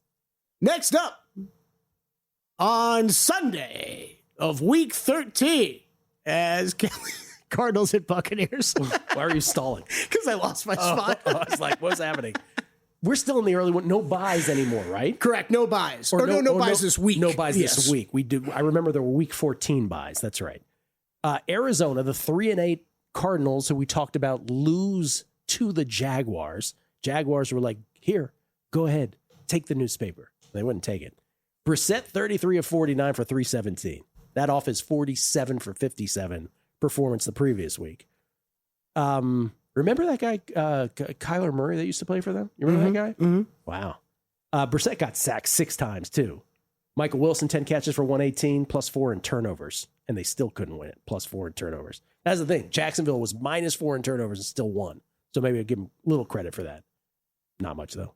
The Arizona's at Tampa Bay. Did you see this game last night? This was the first Sunday night football game, ladies and gentlemen, that Gill Alexander, turned off. I was going to say, I saw the first half of it, Gill. Halfway through the third quarter, I was like, I'm done. I got no reason to. And you know what I missed? The last 3 carries? Owen Wright, 3 carries for 6 yards, everybody. Well, you're a terrible supporter. No. Texted him immediately. Tampa Bay, last night, loses to the Rams. First time the Rams had the ball, 10 plays, 80 yards. Stafford to Devontae swing from 1 out, 7-0 ramifications. 4:32 left first quarter. Then 3rd and 18 of the Tampa Bay 34, Stafford to Puka for 18 exactly. That was the key play of that drive. They end up going, that was 2nd and 13 at their own 43. What happened here? Oh, yeah. Okay, that was 7-0, where the key play, was the 3rd and 18 at the Tampa Bay 34, Stafford to Nakua. That set up the Stafford to Devontae touchdown, pardon me. Tampa Bay then, down 7-0, second and 13 at their own 43. Baker to Otten, never quite corrals it, but it bounces right into the hands of Kobe Durant, who was there for the tackle. He goes 50 yards to the house, 14-0 Rams. Next time the Rams got the ball, 12 plays, 72 yards, 5:02 it took. Stafford to Colby Parkinson from 5 out, 21-0 Rams. Then Tampa Bay did have a scoring drive, 10 plays, 65 yards. Baker to Tez Johnson for 14 out to cut it to 21-7. Rams immediately respond, 4 plays, 55 yards, less than 2 minutes. Stafford to Devontae from 24 out, 28-7. And then the Buccaneers go for it, 4th and 2 at their own 28. Down 3 touchdowns. Yep. Is anybody else surprised that they did this? I mean, I was a little bit, but not really. I was. I'm like, okay, we really just, this is it. If you don't get this, the game's over. Because that's why I stopped watching. I was like, and this Rams team is that good, man. Baker, incomplete, intended for Sterling Shepard. Rams set up at the Tampa Bay 28. We get a field goal from Harrison Mevis. 40-yard field goal. 31-7 at the half. And Baker Mayfield down in pain, holding his left shoulder that he had hurt earlier in the game. He didn't play. He didn't come back. That was it, like a sprained left shoulder. They're going to get an MRI on that today for Baker Mayfield. Anyway, rest of the game is really no point. 34-7 is the final. The Tampa Bay Buccaneers, by the way, Bridgewater, 8 of 15 for 62 in relief. The Buccaneers were outgained 333-193 by the Rams. That said, it is them hosting the Arizona Cardinals. And if you are going to get to the playoffs, you got to win this football game. I would say, I see Tampa Bay. This is another one of these, right? Where it's like, if it's Baker, it's one thing. If it's Teddy Bridgewater, it's another. I'll say -4.5 with Baker, -3 with Teddy Bridgewater. I don't know what they're assuming at this point. Yeah, we're at 2.5. Less than 3. Okay. This was 6 on the look ahead. Just trying to pull up some numbers here. Sorry, folks. 6 on the look ahead, and then, really opened up after the game last night, about 2.5. So what are we talking? This is like 4 games of a 16-game slate where we don't know who the quarterback's going to be. Burrow or Flacco. Mm-hmm. Mayfield or Teddy Bridgewater. Mm-hmm. Jaden Daniels or Marcus Mariota. What did I say? I heard Chetty. No, Teddy Bridgewater.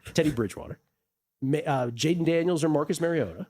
And then I guess Dylan Gabriel versus Shedeur Sanders. I mean, I guess Aaron Rodgers. Yeah, I guess that's a 5th, I suppose. There's a few that you need to be monitoring this week. That's for sure. All right, next. All right, next up we have the Rams at the Panthers. All right, aforementioned Rams who go to 9-2. Patriots first team to get to 10 wins.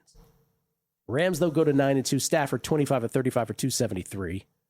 They outgained Tampa, as I said, 333-193. They were +2 in turnovers. At Carolina, who plays tonight against the Niners. Rams by, listen, again, if the Panthers do something tonight, maybe this could fall down shorter. But I put it between 7 and 10. I said Rams -8.5. They're that good to me at this point. Yeah, and you're, as usual with these, you're light. It's 10 and really? a half. Wow. Yeah. Now that I'm surprised by. Trying to see. I thought I saw openers shorter than, no, about 9.5. About 9.5 is where we opened out the 10.5. All right, let's do one more. All right, Vikings at the Seahawks. Into the afternoon window now, 4:05 Eastern. Afternoon window. Early kickoff of the afternoon window. These are the 4:05 Eastern starts. Vikings are 4-7. My alternate season win total under on the Vikings looking good right now. And they're at the Seahawks who are 8-3, but are still looking up at the Rams in the NFC West. J.J. McCarthy yesterday in that loss to the Packers. 12 of 19 for 87. This is worse than Shedeur Sanders' numbers. 12 of 19 for 87. No touchdowns, 2 picks. He was sacked 5 times. They were outgained by Green Bay 288-145. 145. They mustered 10 first downs, did the Vikings. They were -3 in turnovers. Seattle, by the way, in their win against Tennessee, Darnold was 16 of 26 for 244. JSN, 8 catches for 167 and 2 tutties. Dude, he is. You just go look. go look at like how many passing yards Sam Darnold has. Then look at how many receiving yards JSN has. We knew in preseason, Gill, we said this is the only guy they have. It's going to be this might be a problem, right? It's the only receiving threat they have. And all season long, he just continues to have massive game after massive game. Remember that interview where somebody had Garrett Wilson, Chris Olave, and Jackson Smith and Jigba sitting down. Mm-hmm. And the reporter asked, who's the best of all of you? And Olave and Garrett Wilson, without missing a beat, pointed at JSN like him. Look at this. They're right. Jonathan Taylor, minus 140 this morning. I think he's winning this. JSN? He is just that good. He's that good. Seattle minus 7.5 hosting the Vikings. I could not believe your guess. I could not believe where this game got posted at. You were close to open. 7.5. It opened like 8. We're out to 9.5. I hammered this at 8, and I put it in a bunch of teasers. This Minnesota team has serious problems. They got a kid playing quarterback who can't play the position right now in the NFL. Love the Seahawks this week. This poor kid, man. Oh, it's tough to watch. I'll say this, though, for those of us who watch them, right? And I know Michigan fans pushed back on this, but it's like, did you ever think he was an NFL quarterback? Seriously. Did you? Always made the right decisions in college. I get it. But, yeah. Seattle, I might play it. Coming back.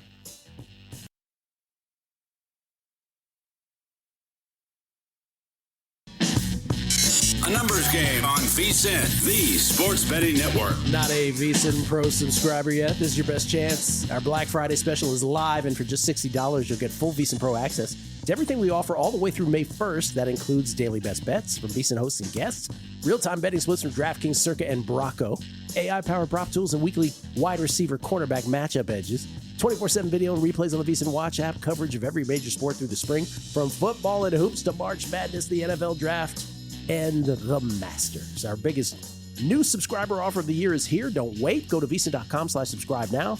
That's VSIN.com/subscribe. It's Gill Alexander, Kelley Bydlon here as well on a Monday morning. Drew Bridges talking about the Offensive Player of the Year comments made earlier about Jonathan Taylor versus Jackson Smith and Jigba. He points out through 11 weeks, McCaffrey leads in scrimmage yards, tied for second in total touchdowns, the only player with at least 700 rushing and 700 receiving yards, and has exceeded 100 scrimmage yards 9 times. OPOY, question mark, he says. Oh. He says at his current pace, McCaffrey will set the season receiving yardage mark, surpassing Marshall Faulk's 1,048 set in 1999, greatest show on turf, and has a chance at the receiving touchdown record for the position, 9 shared by Faulk and Jerick McKinnon. Jerick McKinnon gets on the show today. Wow. And Drew, here's what I would say to you, my friend. Preach. Everything you're saying is correct. Everything. And Christian McCaffrey's 25-1 for OPOY. I really I've got to get my mind flipped, Gil, to not try to be, a good, balanced, unbiased radio host for the audience. I've really got to remember how much I have in awards that are up for grabs. So absolutely, let's get Christian McCaffrey home for Offensive Player of the Year. I don't have a ticket there, but if he wins OPOY, then if there's a split on Comeback Player of the Year, maybe we pivot to the other guy, old Dak Prescott, where I am loaded up on. So let's go Christian McCaffrey. Wait, let me just say Jahmyr Gibbs is 65-1. Jahmyr Gibbs yesterday in the Lions win over the Giants. 15 carries for 219 yards and 2 touchdowns. 11 catches for 45 yards and a touchdown. But I hear everything you're saying about Christian McCaffrey. Here's my question, though. 50 AP voters, right? Mm-hmm. We are handicapping humans voting on this. Will enough of those voters go to the actual numbers, right? Be really super rational and go to the actual numbers and say, those Christian McCaffrey numbers are just so overwhelming that it doesn't matter that the Niners don't end up with as good of a record as the Colts and Seahawks do, Jonathan Taylor and Jackson Smith and Jigba's teams? Or will more of those 50 voters decide to go with, yeah, that's all lovely. All those numbers are cute. But man, have you seen what Jonathan Taylor has meant to that Colts offense? Because again, most of it's JT and not Danny Dimes.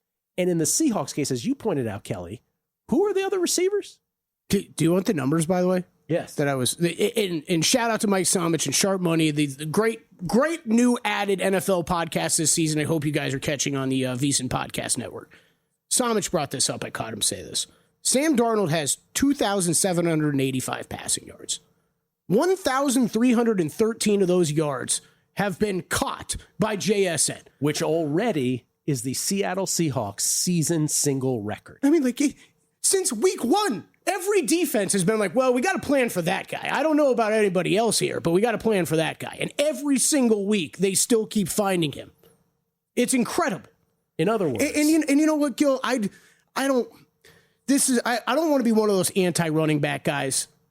I don't want to be that. But there's a whole offensive line that matters a whole lot when we're talking about getting that running game going. It's like when Pritch was on the Megapod this year, and I talked about how, wide receiver is such a dependent position. And he said, I look at it as the opposite. He's a former wide receiver. He said, I think the quarterback is the dependent receiver for what we do at a wideout. Okay, so I ain't gonna go that far, but I'll go with him in receivers more valuable than running back these days. But just think about what he has done in what is it, 11 games for the Seahawks, or is it 12 now? What's the record? This is 11 now? 11 games. 11. They're 8-3, right? 11 games for the Seahawks. So he set the single season record already for the Seahawks with the receiving yards in 11 games. That's more than any full season from Steve Largent, Tyler Lockett, Doug Baldwin, DK Metcalf, Joey Galloway, you name your Seahawk receiver of choice. I mean, legends for that franchise. Yeah, man. All right, let's do a couple here. We got more. Real quick, can you name the top 3 guys in receiving yards in the NFL? Jackson Smith and Jigba. Yep, number 1. Good question. As bettors, we never look at this kind of stuff. Number 2, a lot of people would say, or would have said a few weeks ago, he's not even the best wide receiver on his own team. I know. I like doing these games because we don't look at this stuff often as bettors. Ever. He might have had a good night out at Pickens. There you go. Even, you know what? Before you said that last clue, that your first clue gave that away. Yeah. That's what I figured. Well, I didn't want this to take forever. You know how we say. And then how about Gill Alexander's favorite wide receiver in the NFL? Terry McLaurin, really? He had third most receiving Second yards this favorite year? wide receiver in the NFL. I forgot about Terry. Who's second? No, nobody, not on the Commanders. Who's my favorite wide receiver? Puka. Oh, Puka, yeah. Puka's third in receiving yards this year? Yeah. The thing about Pickens, though, is we can no longer say the Steelers figure out when to get rid of guys. Yeah. That ain't working with him. That ain't looking good. All right. 4:25 Eastern, the Bills at the Steelers. Can we give Jerry Jones a shout out? Is that allowed to say something positive about Jerry Jones? Yeah. Hey. Still, I think the Micah thing is bad in the long run. Don't get me wrong. But the short term, right now, he's got to feel great about how they're playing. I mean, yesterday was huge. Humongous. Just everything. Brian Schottenheimer being the coach, he's got to feel great about right now. All these little things he's got to feel. The fact that Dak is my guy. Well, by the way, we have TVs on in the studio, ESPN with ridiculous segment topics for an entire segment. Did Dak secure his legacy yesterday? What legacy? What has he done? Sorry. What's next? Bills and Steelers. The legacy of being one of the all-time very goods? Is that what his legacy is? It's a bizarre statement. Bills are 7-4. Steelers are 6-5. Steelers now tied with the Ravens at the top of the AFC North. We always thought this is where this was going to go, right? With the AFC North. But they still do have the same record. Both are 6-5, and the Ravens don't look particularly great, despite the wins. 5 in a row. Sorry, Danny Higgins. Bills coming off the loss to the Texans on Thursday night. Steelers coming off the loss to the Bears yesterday. Josh Allen, if you remember, Thursday night was 24 of 34 for 253. James Cook was 17 for 116 on the ground. Khalil Shakir, 8 catches for 110. But the Bills were -3 in turnovers. And then Pittsburgh yesterday, Mason Rudolph was 24 of 31 for 171. We don't know if this is going to be Aaron Rodgers or Rudolph. I'm going to guess it's Rodgers. That ego's not going to let him out for 2 weeks in a row, is it? No. Buffalo by 3. That has to be the line. I think it is 3.5. 3.5, most places. I have no confidence in either team. And on the rise. I've got no confidence in either team. Yeah, that's kind of where I'm at, too. 4:25 Eastern kickoff for that one. Let's do one more. All right. 425, Raiders at Chargers. Okay, so this is what Last Men Pod was just talking about. Like, a lot of people are going to have to be on the Chargers in Survivor because they've used some of the other big favorites. Geno yesterday, 30 of 44 for 285, 1 touchdown, no picks, and 10, count them, 10 sacks. I've done this show for years and years and years. I can count the number of times I had to write 10 in that column on one hand. It's wild. And he lost a fumble. The Raiders have scored. Here's where Chip Kelley lost his job, everybody. Chip Kelley out as the offensive coordinator. Was the highest paid offensive coordinator in the NFL. How would you like that kind of exit package? Yeah, that'd be nice. Raiders have scored 62 points in the last 5 games. Is that good? That is incredible. They might be the worst team in the league. Yeah. Like right now, we do our power rankings tomorrow. But if you went from the bottom up, is Tennessee worse than this team? Yeah, they still are. Yeah, you sure? I'm not. Yeah. Raiders are miserable. They're terrible. The 2-9 Raiders at the 7-4 Chargers. I'll say Chargers minus 7.5. And even that, I don't love the Chargers, but like to get it over the 7, I think I have to. Yeah, you're still low. Okay, what is 9.5, 10. I'm always low on these. Yeah. 10? Yeah, 9.5, 10. Oh God, they're that bad, huh? I do think that's like I don't. It's funny how it is seeing how often that's happened with you this year, but I honestly have been consistently low on the high spreads this year. It happens to me a lot too, though, and I have a feeling with a lot of NFL bettors this is what happens with big spreads. Yeah, is you think to yourself, oh, it can't possibly be that high, but it's not translating to wins. It's not like I figure out which side to be on, and it ends up being correct. I know. Jeez. We have 2 more games. We have primetime games to get to. We have primetime games to get to. Yep. I have not made one bet yet. Not a one. You? I got a few in. You got a few. Well, you had the benefit of yesterday, I guess. Yeah. Lucky you. We'll get to it. 2 primetime games to get to. Guessing lines. Week 13. Survivor implications abound. It's a numbers game at VSiN, the Sports Betting Network.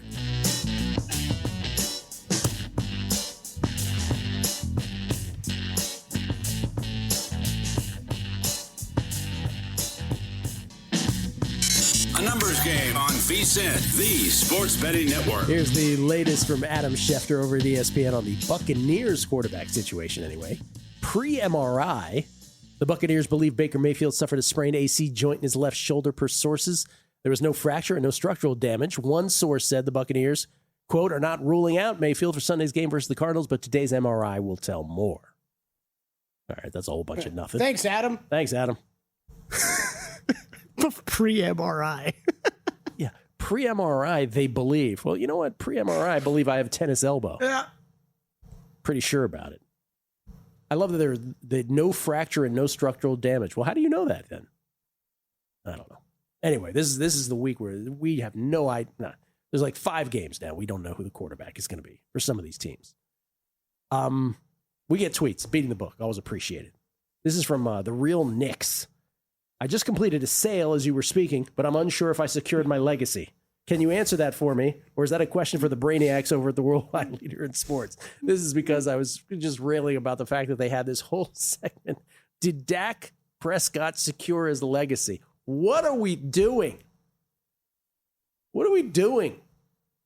Again, it's like, what are you, one of the all-time very goods? Like, what legacy? What have you done? There is no legacy. What are we talking talking about? Nothing. We're talking about regular season wins? And ESPN's insistence that you, as the viewer, want Cowboys talk. In other words, their ratings spike because they talk about the Cowboys ad nauseum is a self-fulfilling prophecy because all they do is talk about the Cowboys. Maybe if you stopped talking about things like their legacy, like Dak Prescott's legacy, people would not take in as much and would not have these opinions you claim they have. Does that make sense? It's all one big wash cycle. By the way, great win for the Cowboys yesterday. Dave Ross was not in today. He couldn't gloat about his win. I think he's off all week. What an upset. It's a Victory Monday for Dave Ross. Jason H11. I think there's one thing that makes the Raiders a fraction better than the Titans. He says Max Crosby. I think he's right about that. That's a good differentiator. Brock Bowers. Yeah, that's probably right. 3 Jack H3131. Gill, so do Do you trade each holiday worked for a 2-week vacation period? That's a plus EV move. Not each for a well, I guess you could look at it that way, because I will say this. When I go away for 2 weeks after the Super Bowl and then everybody complains, oh, Gill's 2 weeks. Yeah, okay, where were you on Christmas? No, that's right. Maybe I'm just a better negotiator than you are. How about that? This is where Kelley gets quiet because he gets uncomfortable. This is my favorite part of the show. I don't know who you're talking about anymore. When I say stuff and Kelley gets uncomfortable, my favorite moments. All right, what else we got? Sunday Night Football. Broncos and Commanders. Okay, this is another one, right? We don't know if it's Jaden Daniels. We don't know if it's Marcus Mariota. And again, I will get to the point about the Joe Burrow, Joe Flacco thing, which we talked about earlier, which is if you're the Commodores, if you're the Commodes, I don't know, like, what do you... I mean, you want Jaden to play, but Jaden has had a knee injury, hamstring injury. Latest is the arm injury, where we thought he was done for the year, right? But apparently, Jaden was on some FaceTime the other day, and somebody asked him, hey, you ready to go this week? And he was like, yep. Jaden was ready to go. Well, that's just dumb. But I don't think it's going to be Jaden's call. 9-2 Broncos, 3-8 Washington. Washington and Denver both coming off a bye week. So if this is Jaden, it's one line to me. If it's Marcus Mariota, it's another. I mean, I think if it's Jaden, Broncos are like a 3.5 point favorite. But if it's Mariota, it's probably 6.5. I don't know. 6.5, 7 out there right now. So we're assuming Marcus Mariota? I would think so. You really think they're bringing him back? I don't know. I just don't know. There's no way to know this. It wouldn't surprise me either way. Because what if Washington's like, hey, why do these teams not care about their future investments whatsoever? I don't get it either. I don't get it either. I'm with you. Season's toast. You're even more cautious than I am, which is a surprise. How many times are we going to sit, how many years are me and you going to sit here and do a show together, and no matter the sport, almost no matter the sport, the worst place you can be is right in the middle. So let's rush guys back to threaten possible further injury and to win a few games. Yeah. Giants fans, I don't get it. Jameis Winston yesterday is what you deserved from week 1. He put on a show and he got you the L. That's what matters. Improve the draft stock. That's great. Russell Wilson. Whoa. Yeah, but as we talked about off air, Russell Wilson can still sit here and you still say to you, yeah, I started 3 games, dude, and one of them I threw for 470 yards. How many wins did he have? Yeah, but it doesn't matter. What you're saying is Jameis Winston to get a win either. What you're saying is somehow one option is way better than the other is basically the tone of what you're saying. And Russell Wilson can say, I threw for 470 yards in a game. How much did you pay Russell Wilson to come in? No, that's true. That's why one option's way better than the other. You didn't need it. That's true. Well, their off season was stupid to begin with, right? It was stupid. It was very stupid. Ridiculous. Wasn't it Jameis first, then Dart? Jameis first. Then all Jameis had to do was look around and be like, what are you guys doing? I thought you signed me to... Yeah. He could have counted on a quarterback. Had to have been Russ first before Dart. I don't know why I think the draft was first. Yeah.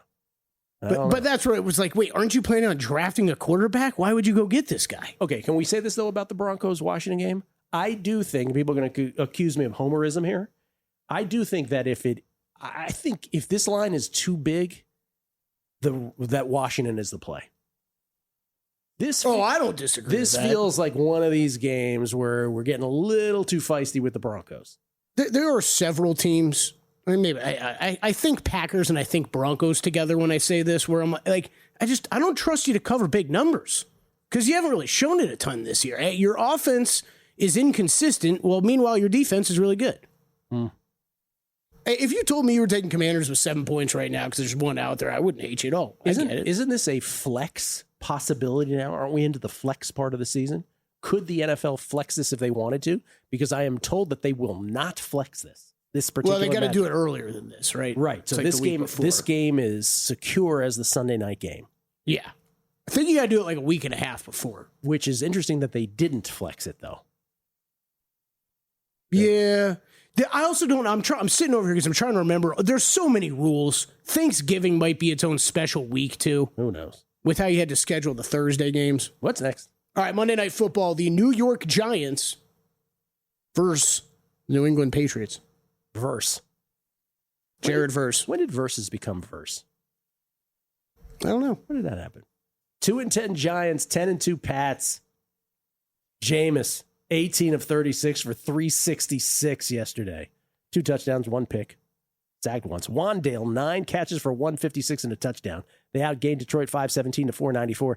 Drake May, 22 of 35 yesterday for 294. He almost got there. Drake May what? Like, isn't this just Drake Maybe all over again? Is that what we're doing? Is that the joke? I don't know. I saw something. No, I don't know what the joke is. Some people call him like Drake May. It started, it's like a 6-7 thing, and it makes no sense. You heard about the 6-7 thing? Yeah, unfortunately. Hunter Henry, 7 catches for 115 and a touchdown. I don't know. Patriots. Is this Jameis or is this Jackson Dart? Here's another team we don't know who's starting. Oh, we have no clue on this one. We have no clue. We forgot about these guys. I am a proponent of sitting Jackson Dart for one more week. Why would you play him? You have a bye next week. Obviously, that's the perfect spot to then bring him back after the bye against far easier competition. Why would you play him here after a concussion? I think you should be on a boat in the Bahamas. My friend now. Kelley Bydlon doesn't think he should ever play again. Wants to put him in bubble wrap. That's not true. He should be learning everything he can from the experienced quarterbacks on the roster. Patriots -7? I don't know. Yeah, 7.5. All right, so which teaser leg for me? Okay, so going through this exercise, usually I have made bets by now. I have not made one single bet. But here are my leans on everything we've done. I lean Detroit -3. Oh, you can bet that now. By the way, I should have told you that. So I have a feeling we're both going to add. I added Packers +3 as this was crashing. There are 2.5s available for you now. Oh, there we go. So I like Detroit -2.5. I do. Man, you're not concerned by that offensive line and that secondary. Ooh. I think the Packers are more flawed than they are. Yeah, no, I hear you. It's not a huge bet for me, but I think the Eagles crush the Bears. I will be involved in that somehow. I haven't bet it yet. I want to see where this moves. I lean Eagles. Is there a little bit of Bears excitement where maybe we catch a 6.5? I will be in at 6.5. I lean Tennessee catching 7 against the Jaguars. Yeah, me too. Kind of hate you for that. Oy vey. Oh no. And then beyond that, I think I'm with you, even though I guessed a little lower. Seattle laying the wood against Minnesota, although the Minnesota defense still deserves respect. And then Washington, lean a little Washington against Denver. Other than that, but none constituted a bet for me. So nothing yet officially in the account for me, but those are the leans. And if I see a Detroit -2.5, let me just bet that before the break, before we get to the next segment here. We'll get to Kelley's bets and whether or not I made that bet. On the other side, it's a numbers game at VSiN, the Sports Betting Network.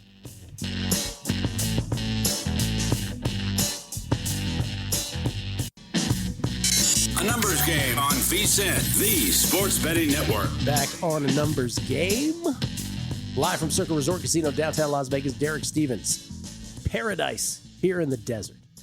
What a sportsbook. Look at that thing behind us. Look at that thing. It's gorgeous. We got some early college basketball happening right behind us as well. Larry Fresh out there somewhere? Larry Fresh should be out there. We got there it is. People right here. Not exactly crowded for the Monday morning college hoops. Well, we got a few right below us. The camera can't see. So. But I know and I'm blocking. I know the Todd Wishnebs of the world are betting on it right now. This week on the show, too, we will have Tony Farmer talking Survivor with us on this Thanksgiving. Again, Kelley and I will be here on Thanksgiving, as will Crack. So normal numbers game programming this week. And we'll talk about a whole bunch of other stuff in terms of our guests. Everybody showing up this week. And if you're a regular or semi-frequent guest of this show, I will be texting you in the next hour and a half. That's right. Montesano, you want to come on Thursday morning and talk college hoops with us? Oh, he's already in. He's in? Okay. Yeah. 7:30 Pacific time, Michael Montesano. We get tweets at the beginning of the book. Wegs Pool. Kelley wants to see Dart doing Monday Night Raw with Scatabo. That's right. That's exactly right, Wegs Pool. That's what he wants him doing. You make it hurt, though. Anything but football. Let's see. This is from... I hope he's playing a lot of Madden. Aveen. At Vino5445, Gill, I need someone to review the Ty Johnson catch on the last drive of the Thursday night game. Many had Johnson over 4 catches. It was called a catch, and my parlay was paid out. After the game, the play was changed from a catch to a run, money removed from my account. Oh, we heard a little bit about this. We never talked about it on air, though. Yeah. Got an email about that. So it was a 23-19 Texans game. This was late in the game. The Bills were driving, and it was like a little side throw to Ty Johnson. It was called on the broadcast. Quick throw to the outside, right? But then as Avin says, I hope I'm pronouncing that right. He says it was called a catch, parlay paid out, but then it was changed from a catch to a run. I think that was one of those things, again, where if you look at it, it's kind of an optical illusion that on TV it looks like it's a forward pass, but when you actually see where Josh Allen releases the football and where Ty Johnson catches it, it is actually same line or back. Yeah. It's just one. Stat correction. It sucks. Yeah. It burns us all at some point. Yeah. The Better Life, Tim Lawson says, Kelley waiting for my text to discuss MLS conference playoff games this weekend. There you go. Tim Lawson ready to come on. Tim 8. Everybody's just going to tweet and ask to come on. Here's the bets that we made on the show. Here's the bets that we have going into tonight. I am on the Niners -6.5 versus the Panthers tonight in Monday Night Football game at Santa Clara. Niners trying to keep pace with the Rams and the Seahawks. Tough to keep pace with those two teams. And then the only one I just made it in the break. Lions -2.5 Thanksgiving morning versus the Packers. I'll take it. Thank you very much. All right, let's go. Ryan Hyatt. Fact, if you've ever wanted to be a guest on a numbers game with Gill and Kelley, doesn't make your phone ring today, give up on the dream. If ever you wanted. I just yelled at Danny I didn't yell. I told Danny, don't let me leave here today until I've texted every guest this week. No, it's and I know Ryan Hyatt can relate to this. Yeah. It's, you know what? People have plans, and I really, if they're spending time with family, I wish them all the best. I hope they enjoy every second of it, but it's easier for me if I know earlier in the week, and then I can figure things out. Your plays, sir, are? Oh, we got a lot in action tonight, Gill. Monday night, 49ers laying the 6.5. I also tied them in with a teaser for the Seahawks this upcoming week. You will see that as a trend coming up on the next sheet of picks. NBA tonight laid 8.5 with the Pistons and 8.5 with the Timberwolves. Both of those were on VSiN.com yesterday at opens because numbers are not very similar right now. 9.5 out there for the Timberwolves. I would still be interested in that against the Kings. I'm picking on bad teams tonight in the NBA. Gill, Pacers and Kings. I am playing Pistons and Timberwolves both on the road against them. Kings and Pacers have just been absolutely awful. So laid those numbers. We have seen them increase. Rest of the NFL card for me for week 13 looks like this. I've lost my spot again. More teasers with the Seahawks and the Patriots. That's one. I also laid the 8 with the Seahawks. And then Seahawks-Eagles, the other one on there, guys. I screwed up, my bad. And then I also, this morning, bet Packers +3 at -120 as those threes were disappearing, and the Bengals +7.5. Okay. I like it. Are you anticipating Burrow? I'm anticipating Burrow. Right. I don't know that this is more of a bet against the Ravens, though. Just don't think the Ravens should be laying 7.5 against about anybody. There's a lot of stuff happening right now that people are thinking is a done deal that I am sort of counter to. Like, I'm not sure Burrow's playing on Thursday. I don't know that he is either. I'm not sure Lane Kiffin's going to LSU. I don't think he is. I think he's staying. I think he's using everybody else to negotiate and stay. Yep. I think that one's interesting. Let me just go back to. I don't think he's going to Florida. How about that? I think it's LSU or Ole Miss. Oh, yeah, I don't think so. I think he's using the other schools to negotiate to stay, but that I could be wrong. But that's my hunch right now, and that would be considered the underdog at this point for him to stay. Real quick, because I don't want to let this moment in time just go by, gloss over it again. We have 6 teams in the AFC that are either 5-1 or +550. 4 at 5-1, 2 others at +550 to win the conference. 6 of the 7 teams that are going to enter the postseason are all basically on level playing ground right now at this point of the year going into Thanksgiving. That is unprecedented. We have never seen that before. We've never seen this many teams this late into a season pancaked into one betting choice. So basically, if I then said to you, because I've always had matchup bets, at least one or two, headed into a postseason, I have nothing right now. Nothing. I almost came close to pulling the trigger on a Chiefs-Lions one. Never did. Still available. Still sitting out there for me. But right now, Kelley, if I said to you, you must pick not an exacta. I don't require you to tell me who's going to win the Super Bowl, but I just want you to tell me who the NFC representative and the AFC representative is going to be in the Super Bowl. A very simple question that most of your casual non-betting friends would ask of you that you and I typically, and I don't want to put your words into your mouth, but those of us who do this kind of content typically feel is a question that is far beneath us, right? Oh, what do you mean who's going to be in the Super Bowl? It's a silly question. I'll tell you who to bet on. But if I just ask you that simple question right now, betting odds completely even on those 6 teams, who you got? Chiefs Rams. Chiefs Rams. Do you want the backup answer that I feel strongly about? It's Chiefs or Bills. I'm going to still say that. Chiefs or Bills out of the AFC. And out of the NFC, it's Rams or Seahawks. I think we got clarity in the NFC this week that there are 2 teams that are above the rest, and they are in the NFC West. And who knows, maybe the 49ers work their way into this conversation more too, but I think that defense is too banged up. I think it is Rams and Seahawks above everybody else in the NFC. And then the AFC, look, a lot of these teams might be better. I think the Colts are probably the best team in the AFC, but we're talking playoff football. And who do I trust once we get into the playoffs? It's Patrick Mahomes. I think that's the appropriate answer for this morning. The Rams and the Chiefs, right? Feels like that. Mm-hmm. Chiefs figured out a way yesterday against the Colts. You're like, oh, there he is again, Patrick Mahomes. And the Rams last night, I'll give you a comment that Chris Felica made via text last night. He says, I think the Rams are the best team, and it might not be that close. I don't know that it is. I don't think that's a silly statement at all. Rams, the short shot to win the Super Bowl at 4-1. The Eagles, though, in between the Rams and the Chiefs at 7-1. The Chiefs are plus 950, which is why when I get to the ... but a week from now or 2 weeks from now, it is entirely possible you will have a completely different answer to this question, as we all would, not just you, right? Chiefs might be eliminated from the playoffs. Right. And you'll see an Eagles performance or two. You'll be like, oh, there they are. They're the Eagles. Yeah. What was my comment the last few weeks? If I had one game to win, who's the team I trust the most in the NFC? It's the Eagles. It might be the Eagles above even the Chiefs after what we saw in the Super Bowl last year. So I guess what I'm saying is this to me still feels like a fluid situation.